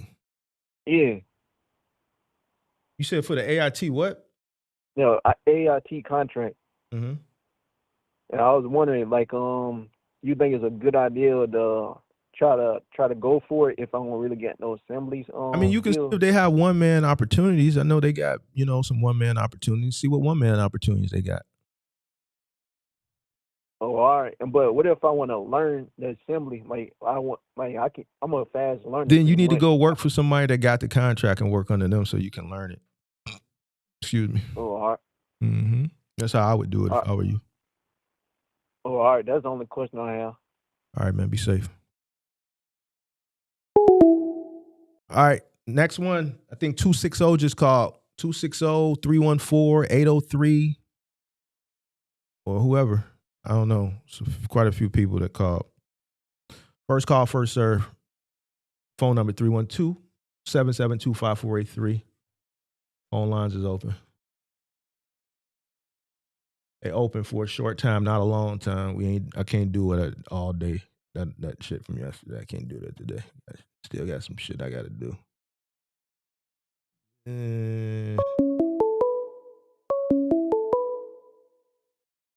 Yo. Mark, what's going on? What up? Who that? This is me right here. I'm a subscriber. I know you're a subscriber, but what's your name? Oh, Rashad. What up? What's going on, Rashad? Wait, you hear me? It's Rashad, right? Yeah, I'm listening to you on my TV, so I paused it. What's going on, Mark? What up? Oh, hanging in there, man. I own a trucking company, and the other day I heard you mention something about the airlines, and that guy from Minnesota, he was wanting to get involved with, I believe it was Delta Airlines, on the baggage claim side, like on a baggage delivery. Is that right? Yeah, something. Yeah, I think that was, that was it. Okay, I know nothing about that because, I know everything about aircraft parts and the transportation of aviation freight and aviation logistics and things like that. I was just going to throw out a quick tip. His best bet, I don't know if it was you that said DHL, but yes, his best bet would be to get in with a freight forwarder. Like the freight forwarders you name all the time, right? Courier and Eagle, just for one, right? You want to call them, right? You want to go to their air division. You want to find an air freight forwarder, right? And their job is to import and export air freight. That's what you want to do. I was just going to give that tip. That's what I do all the time. I started to prospect some of the airlines. And a lot of their AOG teams, they'll direct you to the freight forwarder because those freight forwarders, and you've mentioned this multiple times, they come in, they grab those contracts at the beginning of the year, right? Those airlines, they want to sign 5 bills. They don't want to sign 500 bills. They want to sign 5 bills. So if they can come in, they could pay UPS, FedEx, DHL, Amazon, and 3 mega carriers that can handle 3 different modes of transportation. You say this all the time, like JB Hunt. They could do rail. They could do ocean. They could do sea. They want to sign that one big bill. So things of that nature. You have to look at it from a business perspective such as that, right? Airlines are only going to want to pay so many bills. So think about who do you need to go to that they are paying a big bill to that you want business from, right? So if you want, right, so like their baggage claim. I didn't know this, but UPS owns Rody. Rody has a contract with the airlines, which then recovers those baggages to wherever they need to go in the country. I didn't know that, but that's something you need to do. You have to go and find somebody at Rody. Who is the operations supervisor at Rody? It would be for your territory, right? That controls 5, 6, 7, 8 DCs, distribution centers, and you have to go market yourself to them. What I'm saying is you have to find your point of contact. You picking up your phone, calling Delta Airlines and hoping and praying, you just be wasting your time. You literally be wasting your time, because if you were smart about it and you thought about it from the business perspective, you would say, okay, I can't go about it like that. However, what I can do is this, and this is how I'm going to get the best bang for my buck. Okay, because again, like I came up here months ago and I talked about moving those 2 aircraft engines from the Port of Miami all the way up to Chicago O'Hare. And I mentioned United Airlines. No, United Airlines didn't call me from the Rockwell Tower. No, who called me was a freight forwarder, DB Schneeker. DB Schneeker had got $40,000 from United Airlines, and they were like, all right, we're going to pay a carrier $25,000, $30,000 to go ahead and move and expedite it up there for us. So on that bill of lading and the confirmation, all that, it says DB Schneeker. It does not say United Airlines. No. So, like, I'm just trying to put it into business perspective of who I prospect are freight forwarders at, you know, international companies that can handle shipping at an international level, at an international scale.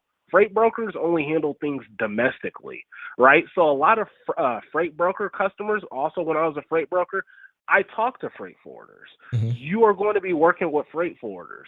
It's not like everyone tries to shoot for, you know, like the Procter and Gamble. Like, no, there's so many companies that bill of lading and that freight is passed down to eventually get to you. You got the last dollar of that. You know, if a lot of people put that into a business perspective and think about that, you get the last dollar. A lot of people like final mile and last mile and everything. You have to understand, you get the last dollar.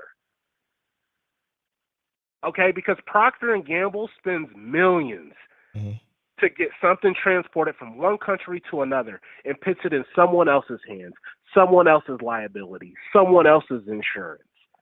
And then they hire somebody out, and they like we can call it subcontracting. Let's use that term, right? Everyone is going to subcontract out to have someone else complete that job, right? And there's always going to be somebody taking a piece of the pie. It's always going to be somebody taking a piece of the pie. So I just wanted to throw that out there. Know your point of contact, and if you can't work with the Fortune 500 company, who are they working with that you can go ahead and meet in the middle with, and then you can eventually get some sort of contract running? Because I understand you want 10 cargo vans, you want to, you know, start up some type of infrastructure here, whether it's locally or regionally, and that can happen. But you need to know, I'm not trying to crush anyone's dreams, but you have to just know your point of contact and who you're selling to, because you don't want to waste your time. And I've done that before. I've wasted a lot of time prospecting people that I thought were in charge of something when they weren't. So yeah. You you went to Joliet College or something. I think I talked to you before, right? Or from India. Oh yeah. So I attended University of St. Francis in Fort Wayne. But yeah, we were talking about University of St. Francis in Illinois. You was the person who was debating Sage or something. You came up or you came yeah. Okay, yeah. I know I thought you sound a bit. What's going on? How you been, man? Man, I've been good. So at the time I had one truck, now I got one. I still have the one truck, but now I got two trailers. So I got a dry-van and a flatbed I could play around with. And so I offer next year I'm offering drop trailer programs with my business. So that's something big that I can offer here locally. But just trying to make it work. I want to see if I could try to make $18,000 to $2,000 a day locally with both of those equipments, offering drop trailer programs. I'm right here out of Fort Wayne, Indiana, so I can go to multiple different places. But yeah, man, another thing is being a TSA indirect air carrier has worked out a lot for me. So basically all drivers and employees that I hire on, I have the duty and responsibility to train, coordinate, facilitate, and implement procedures around obtaining TSA certifications for them, and then also procedures for the company as well. So with having that responsibility on my head, every person that I hire, can you be TSA certified? Because I hand out those certifications, and it's just such a big responsibility. So trying to keep my head up on top, and then also trying to chase direct contracts. Again, they're hard, but yeah, I'm trying to do that every day. And yeah, I'm in aviation, so that's all I try to chase is aviation freight, aircraft parts and everything like that. So yeah. Man, congratulations, bro. I'm glad your business is growing, man. Keep up the good work. Mark, how have you been? Oh, man, I'm blessed, man. Truly blessed, man. Listen, I can't complain about nothing, man. You can't complain about nothing. Listen, I watch man, you every day, Mark, man. you.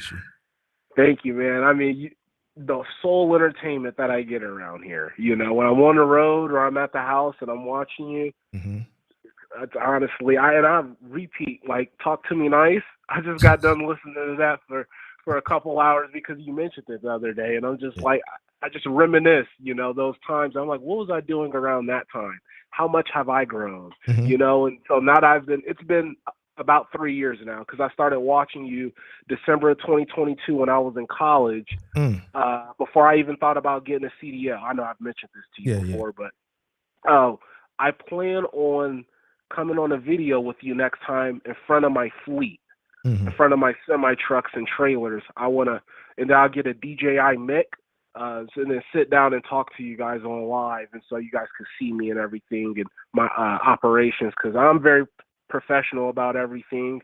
You can find me on LinkedIn, Rashad Moore. Again, I'm everything aviation, aerospace, time critical logistics. It doesn't even have to be aerospace. It could be like automotive, of course, just-in-time freight with automotive. A mine broke down and they need a part. A bakery broke down and they need a part. Nestle need a part for a factory. Anything time critical that pays. You know, that's what I like. Cool, man. I just happen to have a Class A CDL. Hey, man, the more certifications, the more credentials, always the better. You know what I'm saying? So. And I want to tell everyone this right now. You do not need a CDL to be successful. Absolutely not. You could do it with a cargo van. You could do it with a 26-foot non-CDL box truck. You have 14 pallet spaces in a 26-foot non-CDL box truck if you know how to load it pinwheel style. You have to know all dimensions throughout whatever equipment that you're driving. There's a reason why Mercedes-Benz Sprinter, 170 wheelbase, high roof, extended length, that's a reason. It's a reason why that's the number one van in the country. Okay? It holds 4 pallets. You're able to put a little bed back there. You have more space. If a customer is going to pay $1.18 per pallet, you can put 4 pallets in the back of your van. I mean, that's like what? That's $4.32 or whatnot. Like, every single pallet in the space and dimensions, it counts. A little box, a little luggage box, right? And it's a flashlight for a Boeing 777. And that plane can't take off until it has that lamp. It will not take off, okay? That little box, yes, it can get thrown into a car. It can get thrown into a Fiat. It has to have $1 million in insurance on that car. And that car the wheels better not stop. And it's going from Mobile, Alabama to Everett, Washington. And yes, it paid $18,000. Like, these numbers are, and I tell freight forwarders this, and they like, those numbers are very minuscule. Those are, like, you're getting robbed. And I'm like, well, I'm just a carrier. And I'm like, okay, because the airline, they pay $50,000 for that. Why? Because every hour that plane sits, it's $35,000 they are losing in gross revenue. They're losing it. It's out the door because of a flashlight, because it comes from a distribution center in southeast Georgia, and we have to run it all the way up to Everett, Washington. Are we going to use FedEx next day at 10 a.m.? No, because the deadline is cut off. So it's going to get there another 24 hours on that 10 a.m. in the morning. Well, if we hire this van right here, and they got team drivers, and they just don't stop the wheels, and we give them 16 hours to run up there, how much money do they want? $18,000. Okay, $18,000 to airlines and the freight forwarders is nothing. It's an $880 billion industry, and we're at the end of the year. Right. Think about it. It's been 12 months. $880 billion has been spent across all modes of transportation, and you only think about ground, and you only think about LTL ground. The whole talk is about LTL ground. Well, I've got my CDL from YRC Freight. They went out of business. They're out of business now. 3 months before they went out of business, and I knew they were going out of business. I knew it was a finesse. I was like, I don't want a CDL. I don't want to pay for it. I'm going to go to a company that, you know what? I know money. I know finances. I know how to watch volumes. I'm like, this company is going out of business. They owe $700 million to the federal government, and I know there's one person I know chase their money. I know it'd be the IRS. So I know for a fact I'm going to go here. I'm going to get my CDL. I'm going to finesse that. Boom, got a CDL. Next thing you know, I'm opening up my eyes right now. almost 3 years, and I have a Class A CDL with all my endorsements on it. TWIC card, TSA certification, and my trucking company is an indirect air carrier. I have all the certifications that you could possibly ask for. I step on military bases, and they don't even ask any questions. They're like, dude, you're certified. And how old are you? 24 years old? Damn. Dude, you're killing it. How many semis? You got a fleet? Killing it, man. Right? You have to wake up every day, and you have to chase it. I'm telling you, I am one crazy, weird individual. And I'll tell you right now, I'm black.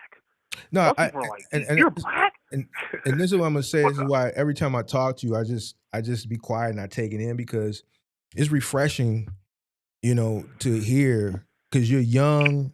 I know you're black. I've seen you before, but even if I never seen you, just talk to you, I could tell you're black. It's not a white voice. People say, oh, you got to put your white voice. No, it's just you speaking proper English. You're speaking proper English. You enunciate your words well. You articulate it. You're well spoken. And I know you'll go far. And that's why the success that you've seen in a short period of time, you've seen it. Thank you, Mark. You're not a person I worry about. You're going to go far. Just listening to you talk, you understand this business more than a collective of people that I've talked to, younger, older, been in the business 20, 25 years. Yeah. So listen, just listening to you is why I do this, because if I can reach one person, it makes it all worth the while. And you're a young brother you figured it out, bro. Yeah, it's hard. Thank you, Mark. Thank you. I think I figured it out, and I may not have yet, because again, I'm only 24. But I tell you what, once I realized that all this business that I'm trying to conquer, these people have been sitting in the shipping managers, logistics managers at these corporate offices, the people that you be talking about. Y'all want to get, what was the last example? Y'all want to get flown down to Home Depot, Atlanta headquarters. Y'all want to walk into that office. Y'all want to sit up. They're going to bring y'all in, and y'all want to present this presentation, and y'all really don't got shit to, show for it or want to throw it out of. Like, that's what it is. These people that I am trying to contact and hopefully get a direct contract from, it's going to be multi-millions. These people have been in these seats for 20, 30, 40 years. I kid you not. I'm on LinkedIn half of the day. Mm-hmm. When I talk to these individuals and I go back and I look at their profile, I'm like, how long have they been working here? They've been working there before I was born. Yeah. I was born on December 27, 2000. Before I was born, half of these people have been working there, and they're currently working there. Mm-hmm. They actively use their LinkedIn. They're actively engaging with everyone in their company. They are the logistics man. It tells the description right there. I am in control of carriers. I am in control of all inbound and outbound shipments, and I do the RFP bidding. It says it right there in the description. Okay? Mm-hmm. Your goal is to convince Kimberly, that has been working at Spirit Airlines since they had originated and switched their name, and she's been the corporate logistics manager. My job is to tell her, hey, I got 4 or 5 flatbed trucks, and I could do something for you. And I got her email, direct message her, whatever you can do. And it's so hard. And that's what you have to do. That's how you get the business. And I've got business from 3 different aerospace companies. Mm. And I couldn't make it with one of them. One of them is in Stuttgart, Arkansas. Mm-hmm. And he called me, and I was already busy on a load. And you have to be available. But if you're available and you have the numbers and you want this 5, 10, 15 cargo vans, and you could do it with box trucks as well. I mean, there's a guy I see on TikTok. He has a contract with a tire distribution place out in Ohio, Michelin Aircraft Tires. Half of you guys probably have seen it. He does, each one of his box trucks does $9,600 just delivering aircraft tires out of the distribution center. And what he does is he delivers it from the distribution center. He goes to airports and then put it right there on inventory right there next to the tarmac in containers for the tires, for the maintenance. So like when the director of maintenance people that I try to contact and talk to, it's not just shipping managers. You also have to think outside the box. the salespeople, when it goes to B2B, so like corporate salespeople, those are your prospects as well, right? When they make a sale, think about it. If they sell aircraft tires to a company, half of the time they are responsible for logistically finding out how it's going to get there. So the people you should be prospecting as the cargo van owner-operator, the box truck owner-operator, semi-truck owner-operator, would be the salesperson,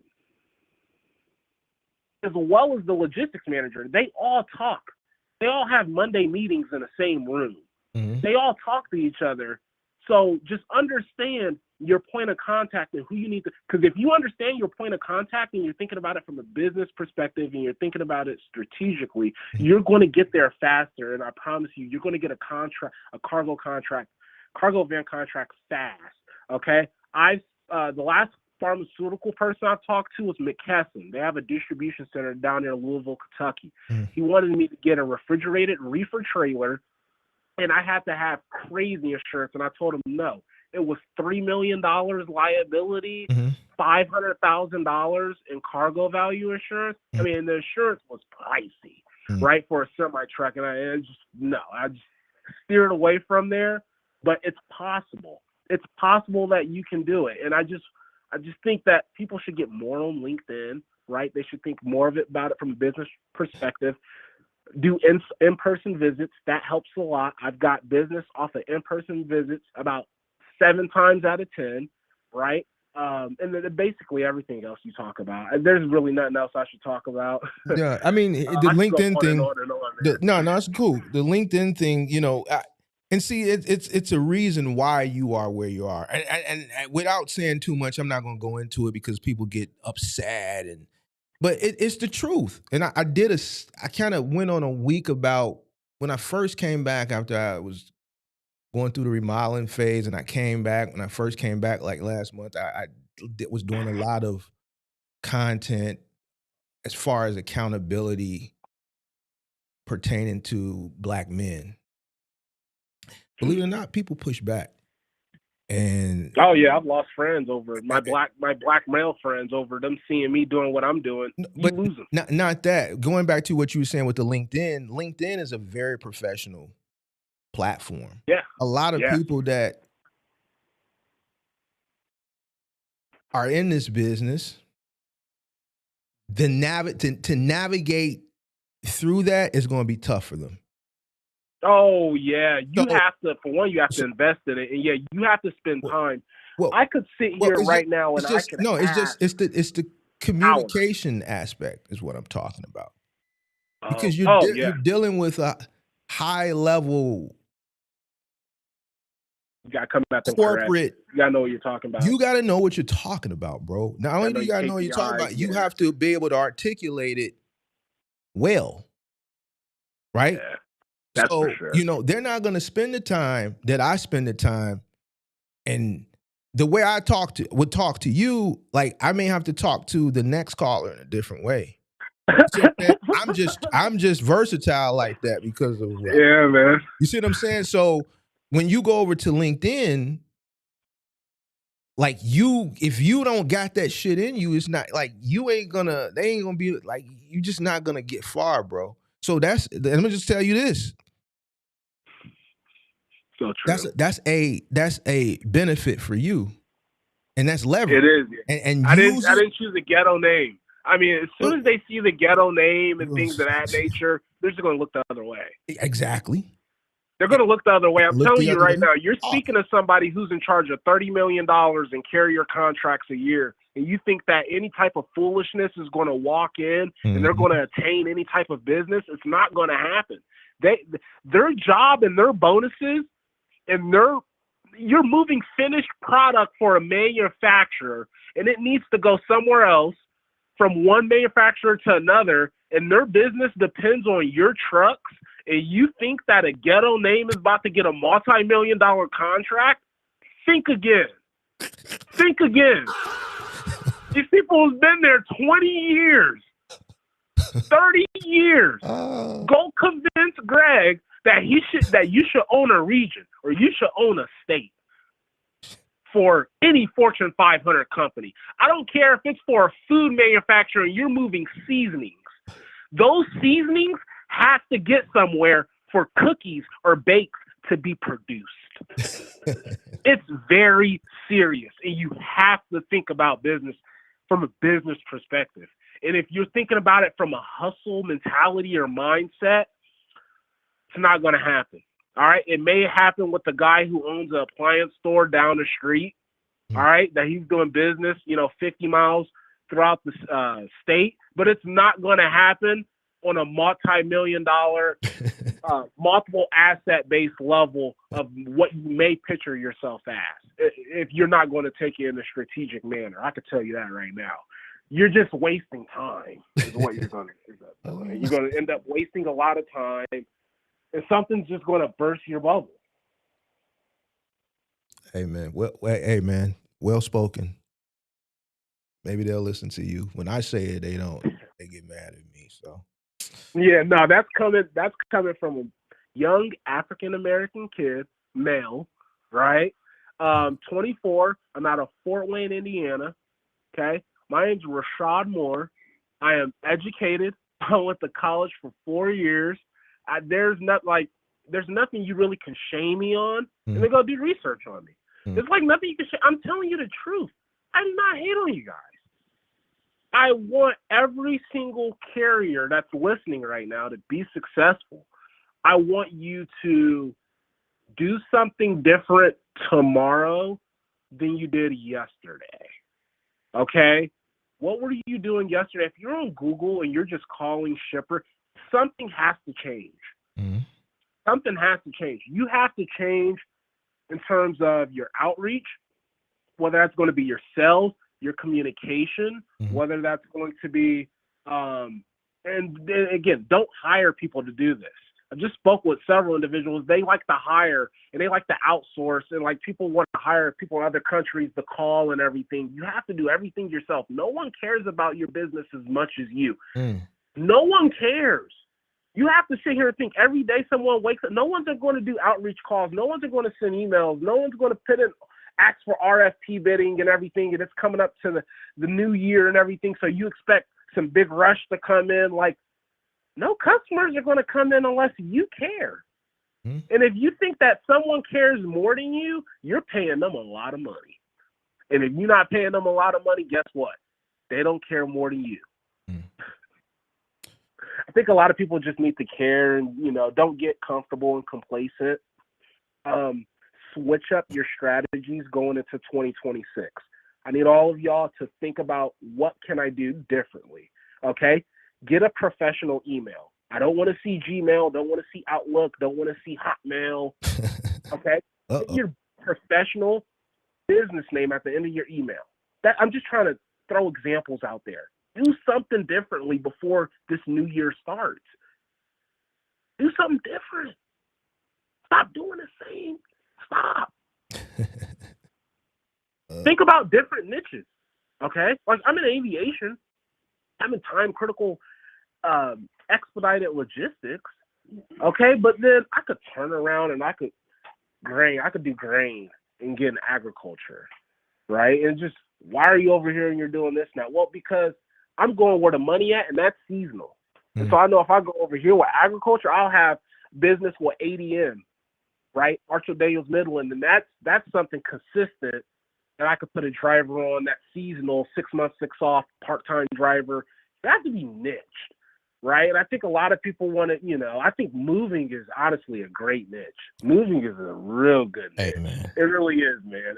God, it ain't nothing as lucrative as only do it. Hey, they don't want to do it. I tell them all the time, but they want to don't touch. Yeah, that's hard work. It's hard. I ain't gonna lie to but you, listen, and it pays. ex-college football player, and I'll tell you right now, picking up that stuff, moving, that's like a football workout every day is what it is. And depending on the stories you got, that's the level of competition. That's how I would look at it. It's tough. It's gruesome work, but it's very rewarding. And not everyone wants to do it. And then when everyone doesn't want to do it, that's when you want to run to it. People don't want to do moving. They don't want to do it. It's hard work. It's always going to be an industry where, you know, the people who are willing to put that work in are going to just be just extremely successful, and it's going to it's going to be obvious that they're successful. It was the people who want to do it. Like, once you commit to it and you give it your all and you make that sacrifice, you're going to be successful in moving. The money is just too good. The margins are just too good. It's just people don't want to do it. I get it. It's taxing. You know, it's taxing. And, you know, if you're not willing to put in that type of physical work, because you're going to have to put it in at the beginning, because you're going to have to start out there in the field with a crew and a truck. It's not going to work. We're in a society where people, you know, if you can point them in the direction where the money, look, you can take that same vehicle that you got, just go get this authority, just add this authority, pay a little bit more insurance, and you're going to go from making this money to that money. But you're going to have to do a lot of this. But the difference is going to be that, you know what people are going to do? They're going to stay right here. Yeah, that physicality, yeah. So physical. And that's cool. You know, that shit ain't, listen, and I'm telling you for years, that shit ain't for everybody. You gotta be a dog. You gotta be a dog. You gotta be willing.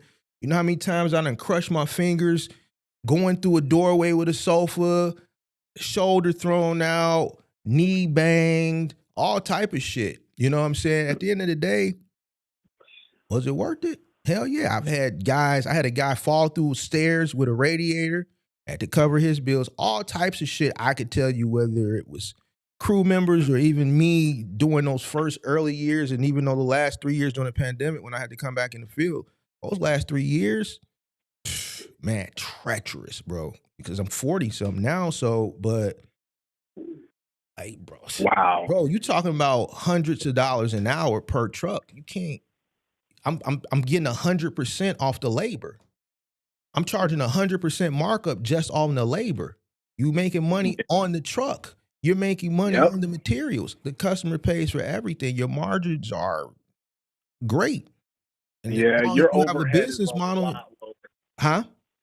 Your overhead be a lot lower. Mm-hmm. And oh my God, you're well over 50% profit margin in the moving business as compared to a general freight trucking company. Yeah. You're dealing directly to consumer, and you're charging for everything. Everything there's a markup on. I'm charging $50. I'm charging $100 per man. I'm charging $50. I'm sorry, for man, right? So $50 a man, average pay per man, $20 to $30. You're making 100% markup on each man, and that doesn't include the truck, and that doesn't include the materials. So, you know, if I'm charging you $50 for each man, I'm paying the guy $25, making $25 an hour off each man. So you can't beat that.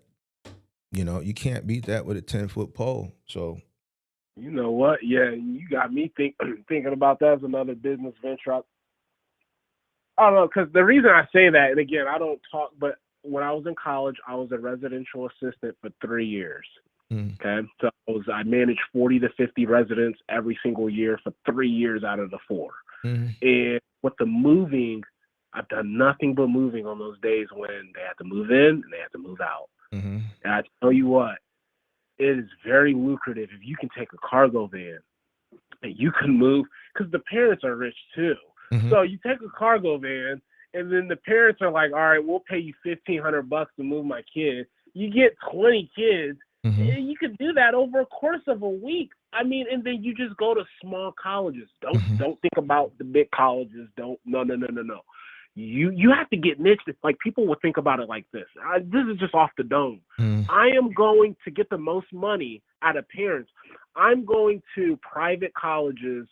I'm going to private small colleges because they got the most money sending kids there for no reason. And I'm charging them $1,500. You have to get niched like that. Moving, college, where, what type of colleges? You have to get niched. I'm niched like that in general freight, but you have to get niched like that in moving. And I know you have, Mark. I know you have. But if everyone has that mindset, they make a lot of money. Oh my goodness, they make it's a lot of money. It's opportunity in that. And that's still on the B2C level, even though you're going B2B, it's still business to consumer. It's that college kid, right? But then if you go to the business and you're moving stuff like restaurants, right? And they're moving different locations and things like that.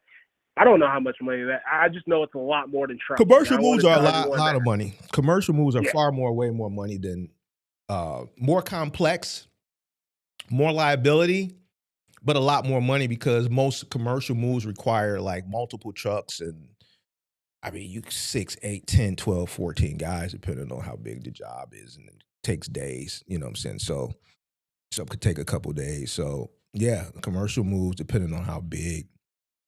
Lot of money in it. That's why when I tell people, I remember, I don't know, you watched the show. I was talking to that Dizzy guy. He just thought it was a lie. You when you talk big numbers, a lot of these guys, they like you. I know you're gonna go far. You know what I'm saying? Listen to you, you're gonna go far. You see what I'm saying? But a lot of these guys that have come up, have come and gone, come and failed. Right. You know,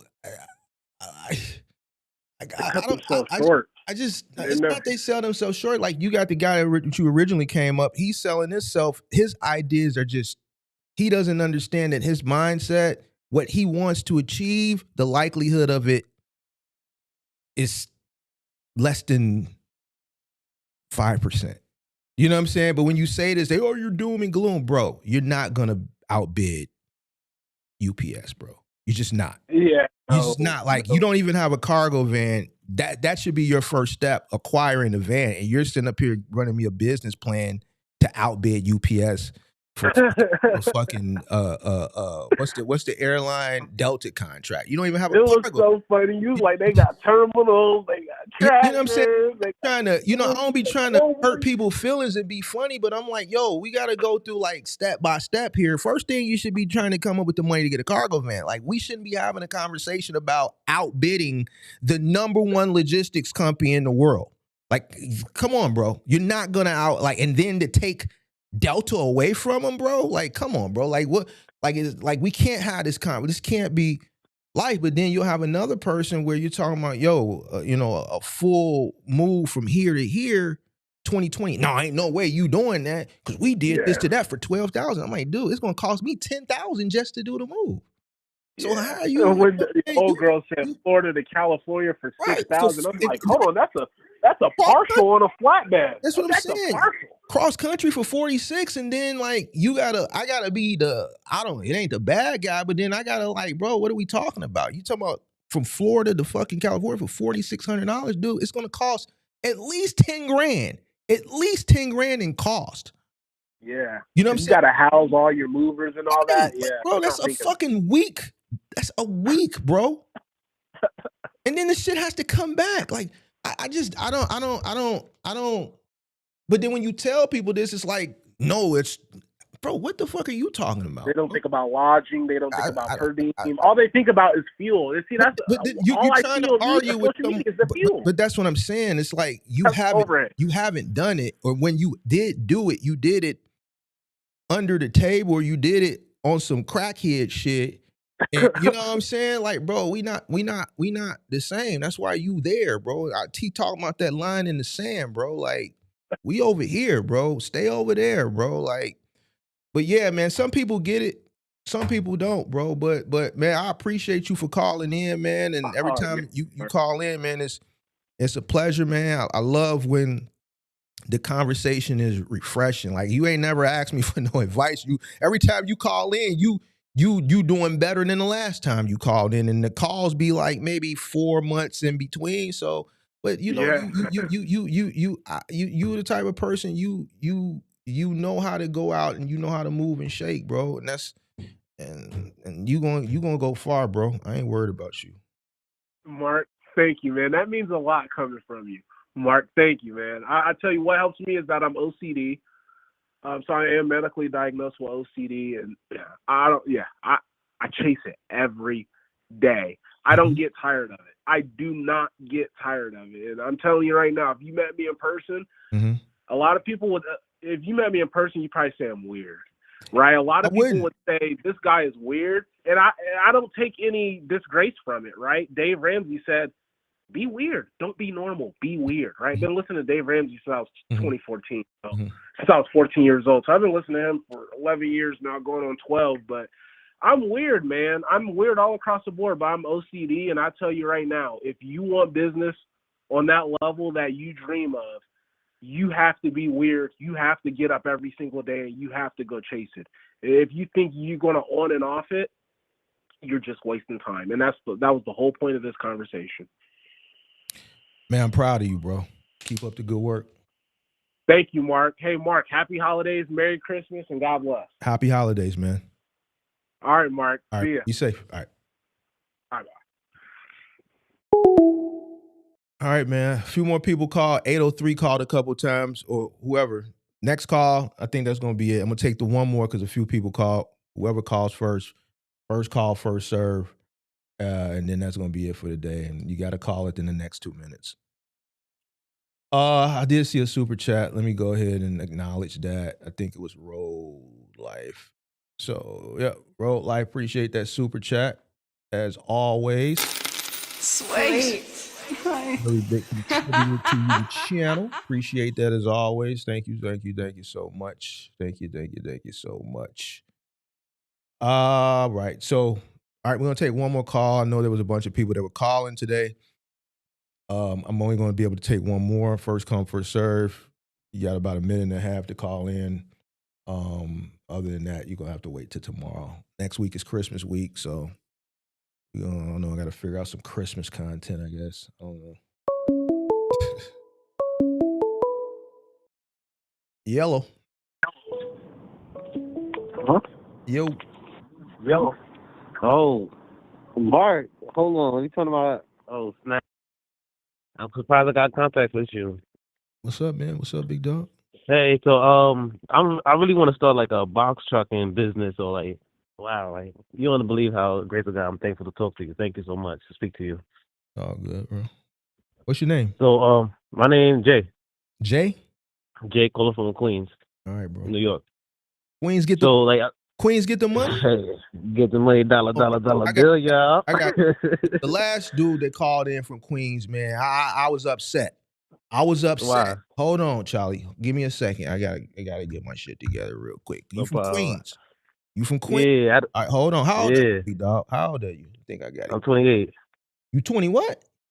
28. 28? Yeah, sir. Hold on, big dog. Hold on. I think I got it queued up. I think I got it queued I had to turn up the speaker and everything. I ain't gonna contact you. You could pimp. Wait, you at work or something? You gonna get in trouble? Nah, I'm outside of the park. You know, I got the wife inside. I was doing Christmas lights. I came outside to talk. It's a little peaceful outside. All right. I'm about to set up tonight. Hey. He got me started. Hey, come on, man. Hey, come I'm on, gonna get man. to a great. I'm gonna do a quick prayer. Lord, thank you for having everybody here listening today. Bless everybody in health and great money in the next year. Amen. That's all. Appreciate it. Amen.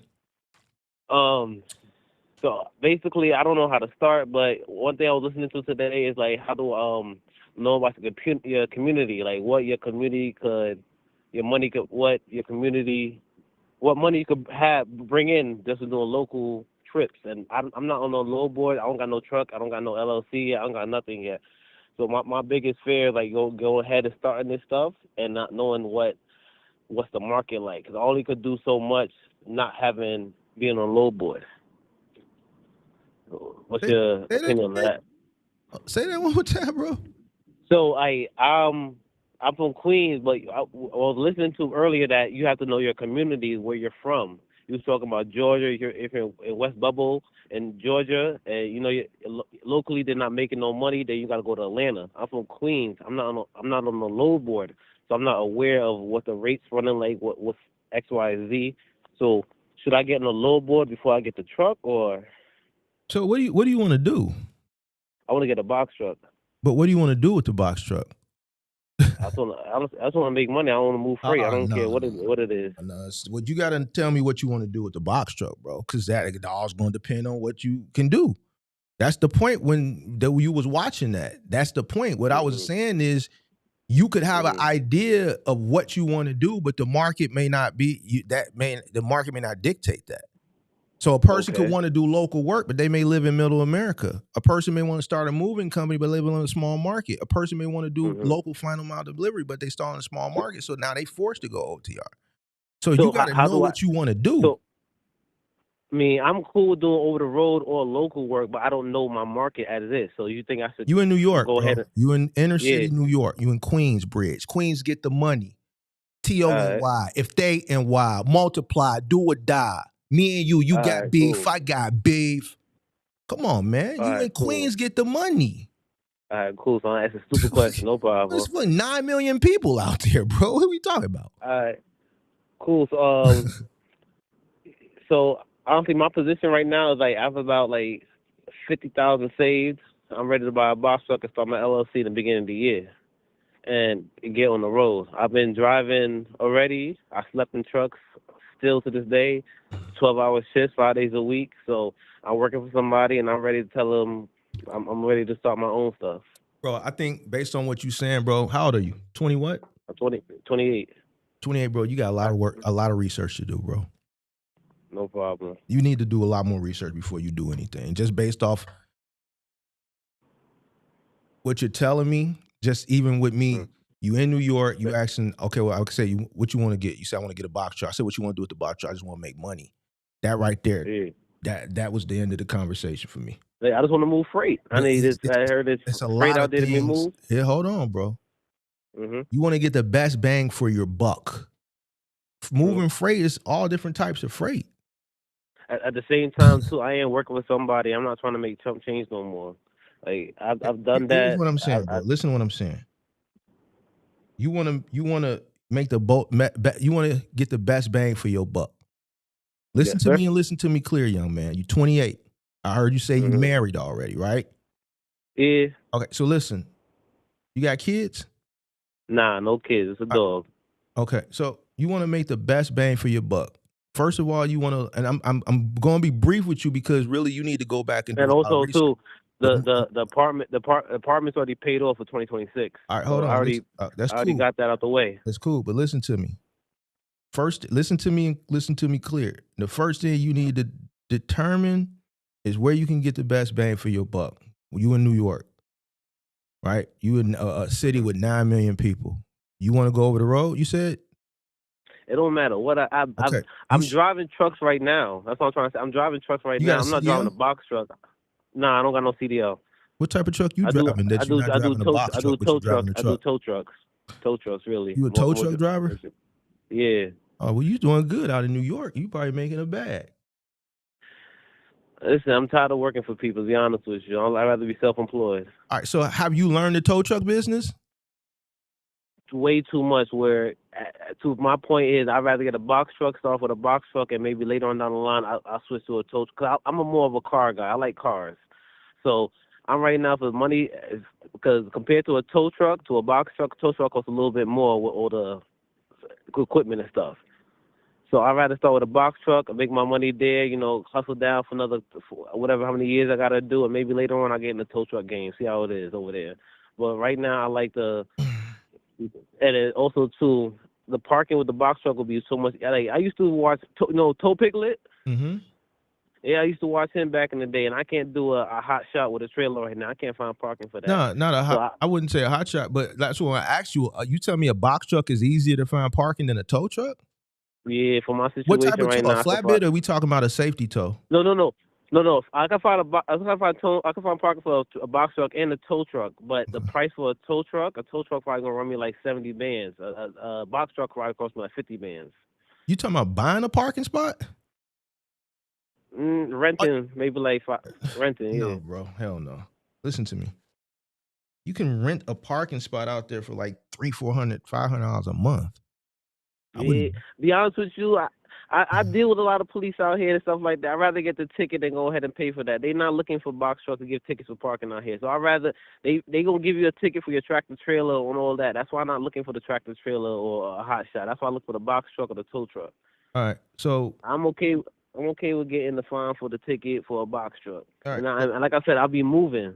Mm-hmm. So So They're what not gonna be stationary. What I would do if I was you, I would definitely look for local work. I wouldn't, me personally, if I was in a city with 9 million people, there would be no reason for me to go over the road. It would be asinine to go over the road. So you're in a city with 9 million people, there's plenty of work there locally. Shit is moving in New York, across New York, across the boroughs, over to Jersey.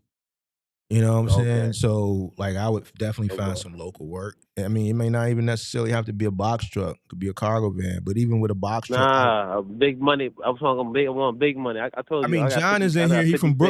John is in here. He from the Bronx. He got cargo vans that's making $800,000 a day, and it's easy to maneuver doing. So, I mean, but the choice is yours, bro. So, what I'll tell you is, though.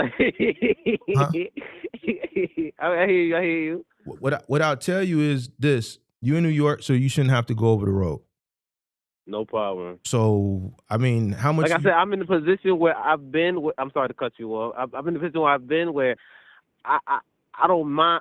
I do tow trucks. I go to PA. I went to PA yesterday. Came back. Went to Connecticut. Came back. I was like, I've done it. Slept in my truck, tow truck, day cab, tow truck. Like I've done it. So I'm 28. I'm trying to work for myself. That's fine, but I'm not. I'm telling you how to determine what to do. I'm going over a market analysis. You in New York, no 9 million people. I'm doing the demographics.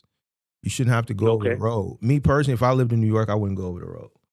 So I would find something there local, local, dedicated, 1-man, 26-foot box truck, palletized freight contract. That's what I would look for. Okay. I mean, I don't mind staying local. I understand staying. Like I always thought, like if local's not the way, it's always over the road. Like I'd rather stay local. Who told you that? That's when people say that. That's the biggest crock of bullshit. I know. I watch podcasts and stuff. You probably the first person I ever talked to about this business stuff. I've made way more than your favorite, person in the moving industry locally. Because I mean, OTR is never gonna pay like moving. It could take them 5 days to make $5,000. I've done moves where I've made that shit in a day. Okay. You know what I'm saying? So like, and my margins are way better. So I don't understand this. Over the road is better. Most over the road people, I don't know how long you've been watching the channel, are failing. And I'm not saying that facetiously. This is the truth. The margins are smaller. The cost of operation is higher. The competition is fierce. That niche is capacity is ridiculous. Okay. So I don't. When people say that, it's just not true. Over the road, miles and miles does not equal better. It just doesn't. Okay. There's plenty of people that are beating OTR guys locally 40 ways going north, and they sleep in their bed every night. Okay.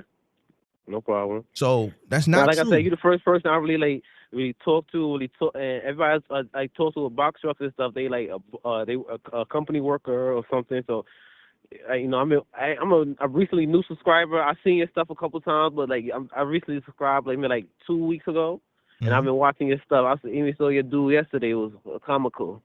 Appreciate I forgot I forgot the one word you said. Commingling. Commingling, yeah. Commingling. I was like, I'm over here watching. I'm like, when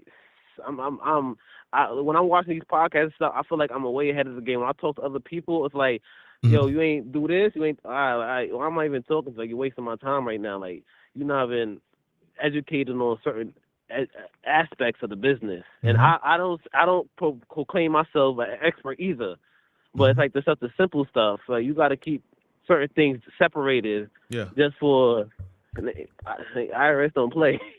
Yeah, I mean, you in the you younger, and I understand. I had to come to understand how y'all search for information. So in your search for information, just don't take nothing that nobody said at face value, but use some common sense. You should be able to consume information from a multitude of different people and go through the process of elimination of what makes sense versus what doesn't. Obviously, there are going to be some people that are more experienced than other, more tenured than other, smarter than other, so on and so forth. It's up to you to consume the information and then process it. As far as the process of elimination, okay, you know what? This makes more sense than that. That makes more sense than this. This makes more sense than that. Okay. Pull all the information together, get rid of the dumb shit, the shit that's left that makes sense, that's logical. Pull that all together and then formulate an opinion, formulate a plan based on the information that you got, and then set out on your journey. But you have to, you have to consume what makes sense logically. Okay. You know what I'm saying? Okay. So Yeah. but yeah. And even with that, what you told me, it may sound, for a person who doesn't know, well, I heard over the road means more money. And a person who's a novice. Let's be honest, it's not more money. I hear like when you starting out, you're not gonna get the local contracts. So they're gonna have you over the road. And I'm not that's what I heard. Like, That's not that low over the road is more money. It's that when you start out, when you got this, I ain't got no MC number and no DOT, but when you start out, you can find local contracts. They're scarce, but you're in New York, so it's like the turnover. I'm doing I drive tow trucks, and I be seeing people that don't know how to drive 18-wheelers that run up on the ramp. Well, New York is a difficult place to maneuver. I mean, I'm in Chicago, so Chicago's a different. I don't feel it be too much different. Does the weather's different? The weather is different.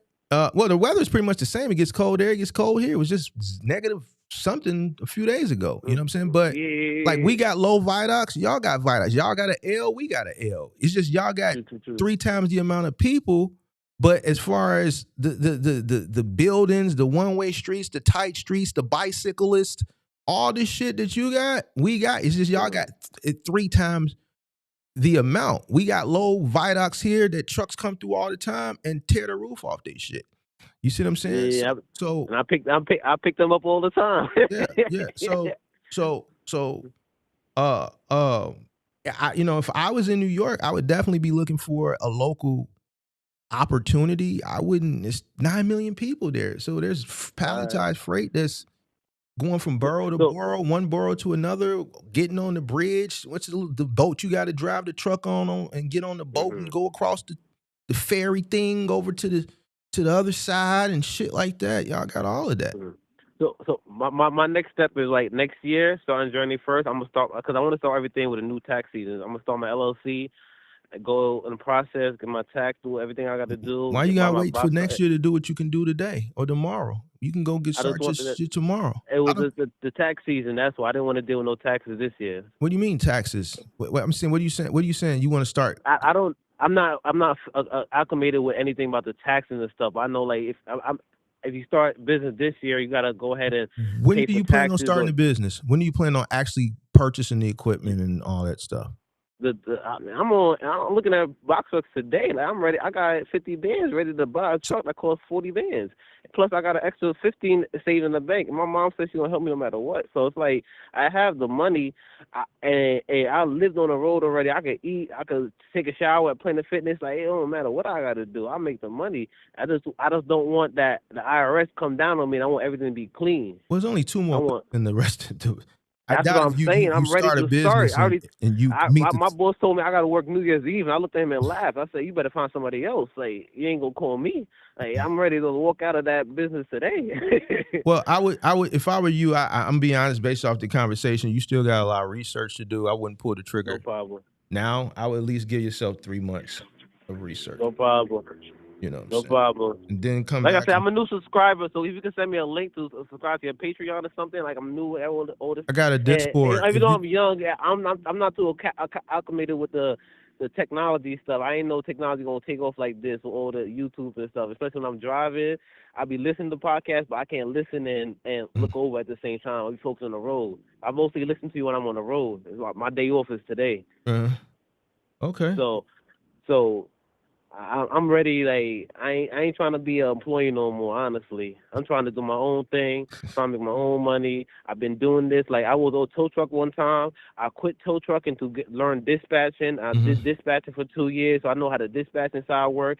So and then I went back to tow trucking because there's more money in that. And so it's like I know dispatching. I know tow trucking. I've been in the load boards. I had a load board at one time. And I was looking at the rates to see how stuff move, and to make a route for myself, even though I had no truck, just to envision something. So I'm ready. I'm 2026. I'm just ready to start.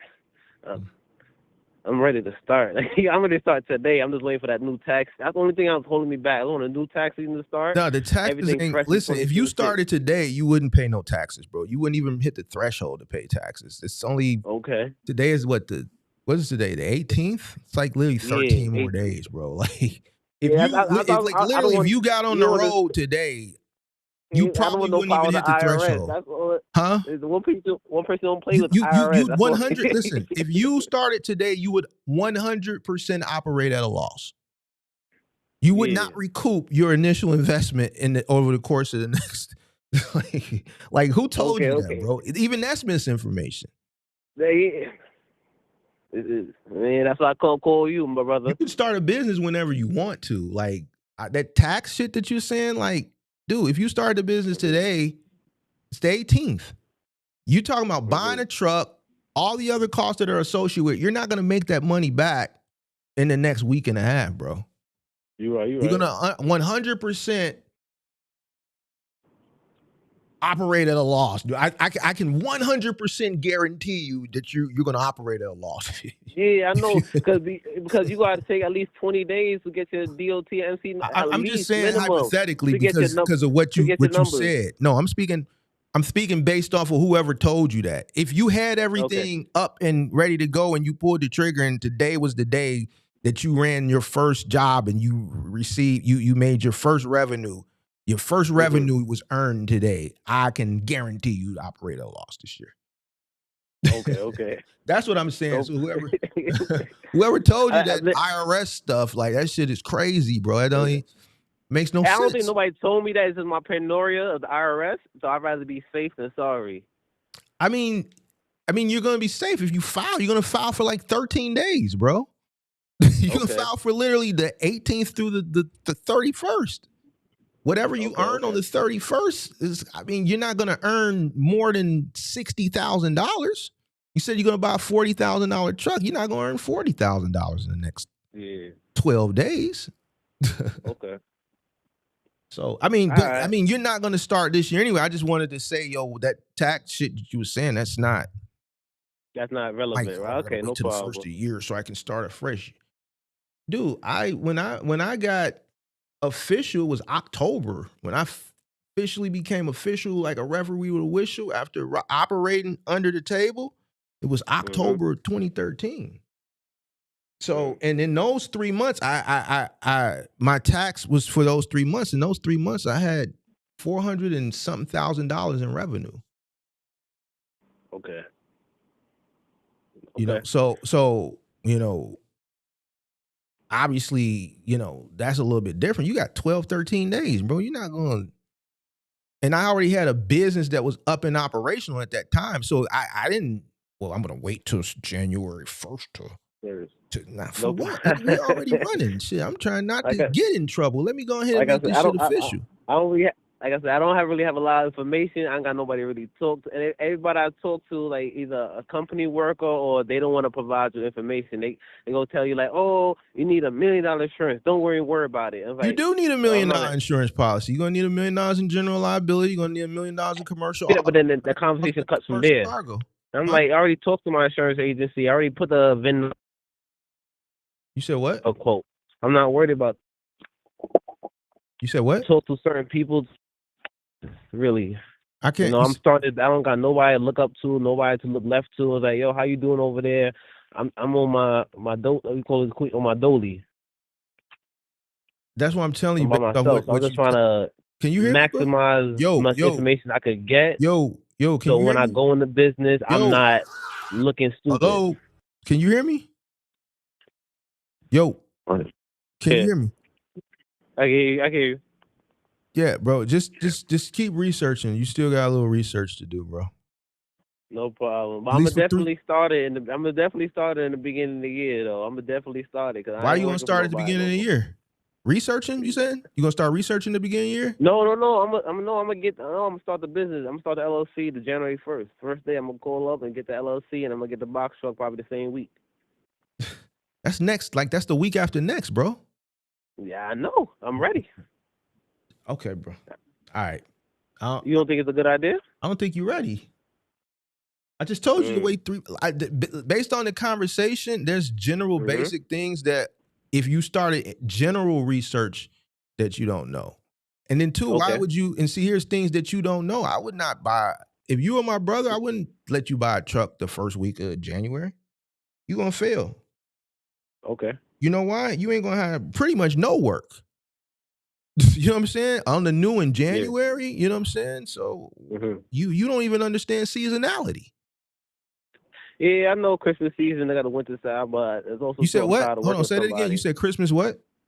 The Christmas season, they make more money in the November, December, and October season. That's when the money starts banging in. That's not what I'm saying. See, that has nothing to do with it. That's not what I'm saying. That's why I'm telling you, you need to calm down. Okay. Hold your little horses. I know you excited. I hear it. You got the money. It's burning. Like hold on. Hold on. I'm excited. That little 50,000 burn a little hole in your pocket. It's burning. It's burning. You itching to spend it. Yeah, I've been working hard. Hold on. Listen, you ain't been working hard enough. Two jobs. Because now I got to hold you accountable. See, I was going to let you rock because I got to get out of here. But no problem. You ain't working. You 28. You ain't seen hard work. You ain't seen no hard work yet. Let me explain something to you.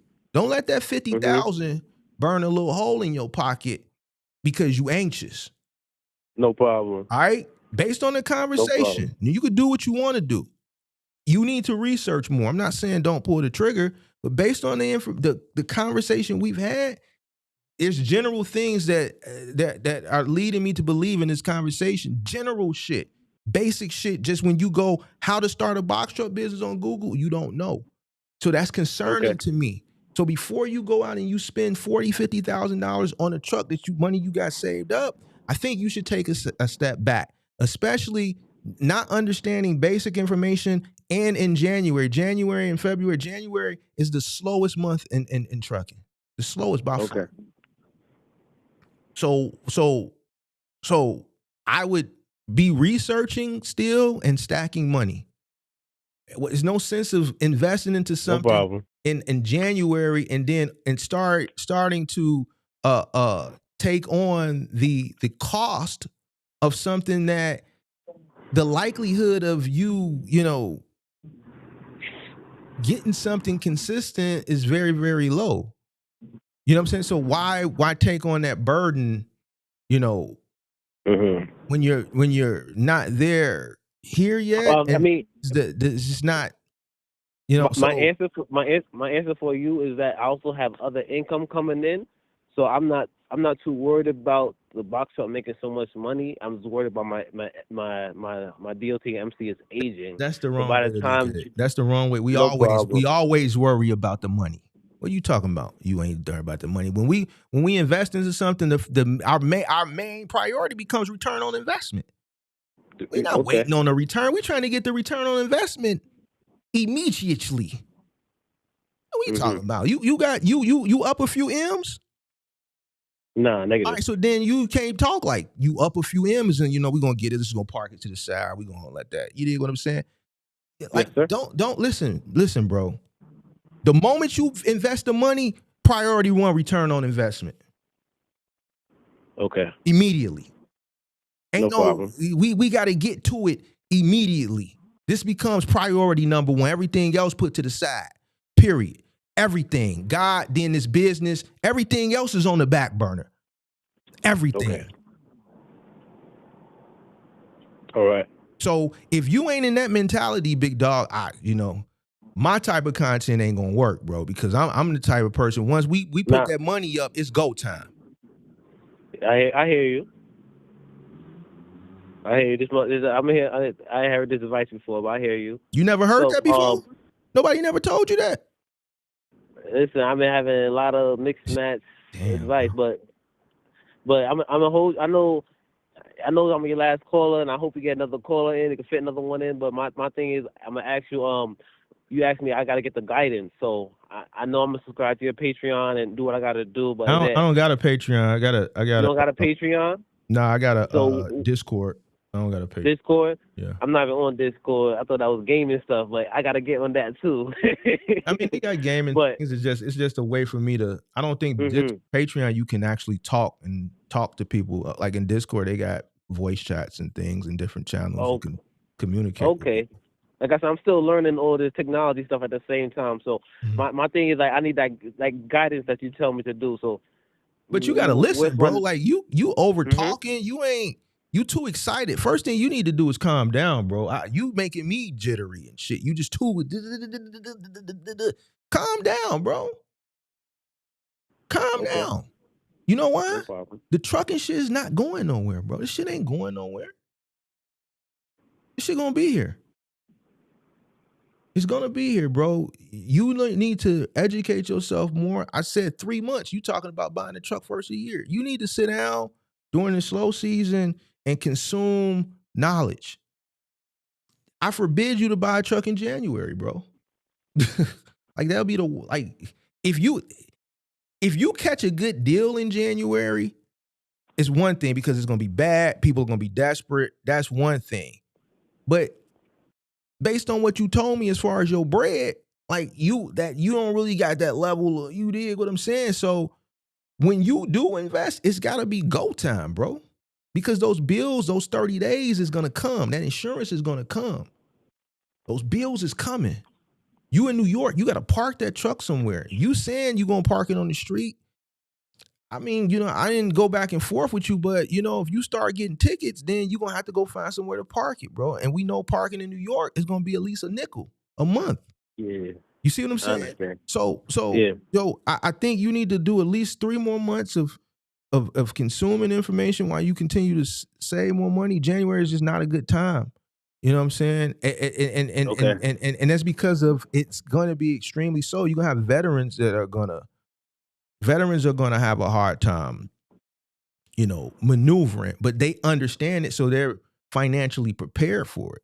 You see what I'm saying? As a new person coming in, it's going to be even more difficult because you're new, your authority is new, and then the volume is extremely low because it's January 1st. I mean, it's January. Nobody's doing nothing. Nobody's buying nothing. It's nothing. And then we're in an economy that's horrible right now.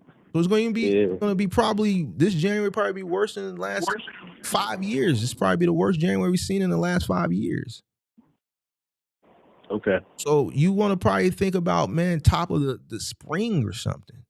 But you still got a lot of educating yourself to do, bro. You need to understand the different things you can do with a box truck. You need to understand your market, what you can do in your market. Just don't assume OTR is the best thing. What can you do with a box truck? Start looking at different opportunities. Start seeing if you can build relationships. Start thinking of a company, different marketing strategies. So I got to research. Okay, you telling me right now. All right, no problem. I hear the golden ticket. I hear you. So no problem. Just calm down, bro. Like this shit ain't going nowhere, bro. I swear to you, it ain't. If this shit ain't here, and by March, I give you $100,000. I know I'm not gonna have to give it to you. I could have been a little bit more theatrical. I could have said a higher number for theatrics, but I make it more realistic. But I know I ain't gonna have to give it to you because I know it ain't going nowhere. Yeah, I know that's true. You know what I'm saying? So this shit'll be here. And what you would have did in March, you probably was gonna do in March anyway, except you would have had a little bit more opportunity than coming in January and just fiddling. You're gonna be just like everybody else in January with more time to watch me. Okay. You see what I'm saying? So shit, just take that time to educate yourself. Okay, no problem. All right. Thank you so much, Mark. I hope to contact you again to see you later. I appreciate you so much, brother. Appreciate you, man. Be safe out there in them New York streets, man. Hey, Queens get the money, dollar bill, y'all. Queens get the money, God. I got. Hold up, son. Be safe, everybody listening, and drive safe. All right, man, God. All right, done. All right, son, done. Hey, boy, I'm gonna work out to that in the gym today. I'm gonna work out to that in the gym today. All right, man, I'm out of here, bro. I gotta hit the gym. It's 5 o'clock. I know this live stream, they're gonna Loud Records. Who owns Loud Records? Who I gotta pay? SRC. They finna strike the hell out of this live stream. All right. Appreciate y'all for tuning in. See y'all guys tomorrow. It's tonight. Should we do a late night show tonight? I don't know. If you got late night show topics, man, send them to me in the DM or in the Discord. I might do a late night tonight. I'm gonna try to do 2 a week. All right. If you got late night topics, not outside of trucking, come on, bro. Come on, bro. What's going on, Charlie? I said I'm not taking no more. Yo. Hello? Yo, who that? Hey, Mark, it's me. I was trying to call in to get on the show, man, but the lines keep blowing up. Who is this? It's Dominic. Dominic. Okay. Yeah, man. I pretty much, I don't know if you're still live because I turned the TV off. I was actually just ending it, but what's up? I got 2 minutes, man. I give you 2-3 minutes, depending on what you say. If you say something that's worth my time, I'll give you 5 minutes. All right, man. Pretty much all I gotta say, man, I messed up pretty bad, man. And I'm just trying to piece things together, you know what I mean? This sounds like this is gonna be an hour. Damn, bro. What happened, bro? Come on. Jesus Christ. All right, man. I got in the game without being knowledgeable. That's one. So I'm putting it out there, and I bought the wrong truck, trying to get in the wrong lane because I tried the OTR game, and that's not for me, especially with my equipment. What, you Jamaican, man? You Jamaican? You could tell, right? Oh, yeah. Dirty one. Yeah. All So right. I got a 14-foot box truck. What's up with y'all in these 14-footers lately, bro? Well, honestly, I bought that truck to be kind of a hybrid between two businesses, which, pretty much now I'm seeing don't make no sense. You might have to wait till tomorrow, bro. I don't know, bro. I'm feeling good, man. I ain't got no headache, bro. This sounds like this is gonna be an hour conversation, bro. Where are you at, bro? Jersey. You still got the truck? Still got the truck.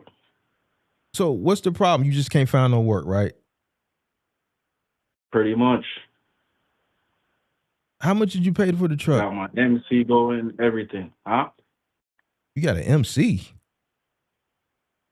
Yeah, like I said, I came in the game without being knowledgeable. What you thought you was finna do OTR with that, with a 14-footer? I don't even really know how many pallets. How many pallets you could put on there? 4? Like 4. Yeah, like 4. Trying to do like local or regional work, and they said that I needed an MC. Your name is Dominic? What's your name in the chat? Oh, I probably don't know. Some crazy. Hold on. You don't know your name? I'm not really frequent in the chat. No, I'm not really frequent in the chat. Like Dominic Gordon. Oh. 639. All right. Well, all right. So what you need from me, big dog? We're gonna have to. I really would like to spend. Cause you sound like I got no problem calling me tomorrow. Yeah, you gotta call. You can call in tomorrow, and then I'll spend a little bit more time with you. But like, I gotta finish this Christmas shopping, bro. I have to, bro. I gotta finish it. All right, I got you, man. If I don't have these Lululemons and these aloe jogging suits, $400 jogging outfits and shit, and I'm gonna be in trouble. All right. All right, big dog. I'll call you tomorrow, man. Call me tomorrow, big dog. All right. All right. Peace. All right. All right. So, man, we know what we got for tomorrow, man. We gotta get ourselves mentally prepared for this tomorrow. We gotta get ourselves mentally prepared because you just hear it, bro. You just hear it. Like as soon as he answered Mark, I'm like, damn, bro.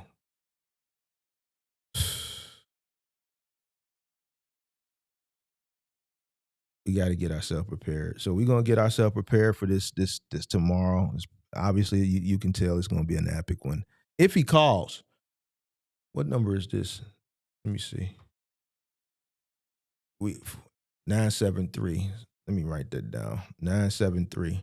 All right, so 973, Dominic, call me tomorrow. I see you called like 3-4 times. Woof. 1, 2, 3, 4. Yeah, you called 5. He called 5 times. Yeah, he really been trying to talk to me. All right, well, Dominic, call me tomorrow. If you don't call me, I'm definitely going to call you. You're going to be the first person I ever call if you don't call me. But I'm going to be prepared to talk to you. I'm going to be mentally prepared. I'm going to make sure my calendar is clear because I can't rush it. That's why I didn't want to cheat you because just like I could already tell. All right, so let me go ahead and get out of here so I can decide if I'm going to do the show tonight. I got to go to the gym, got to go to finish this Christmas shopping, and I got to mentally prepare for this one tomorrow.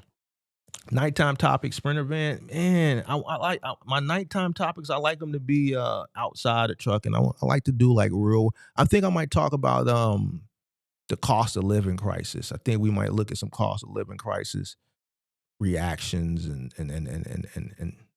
cover that. If I can get back home in time.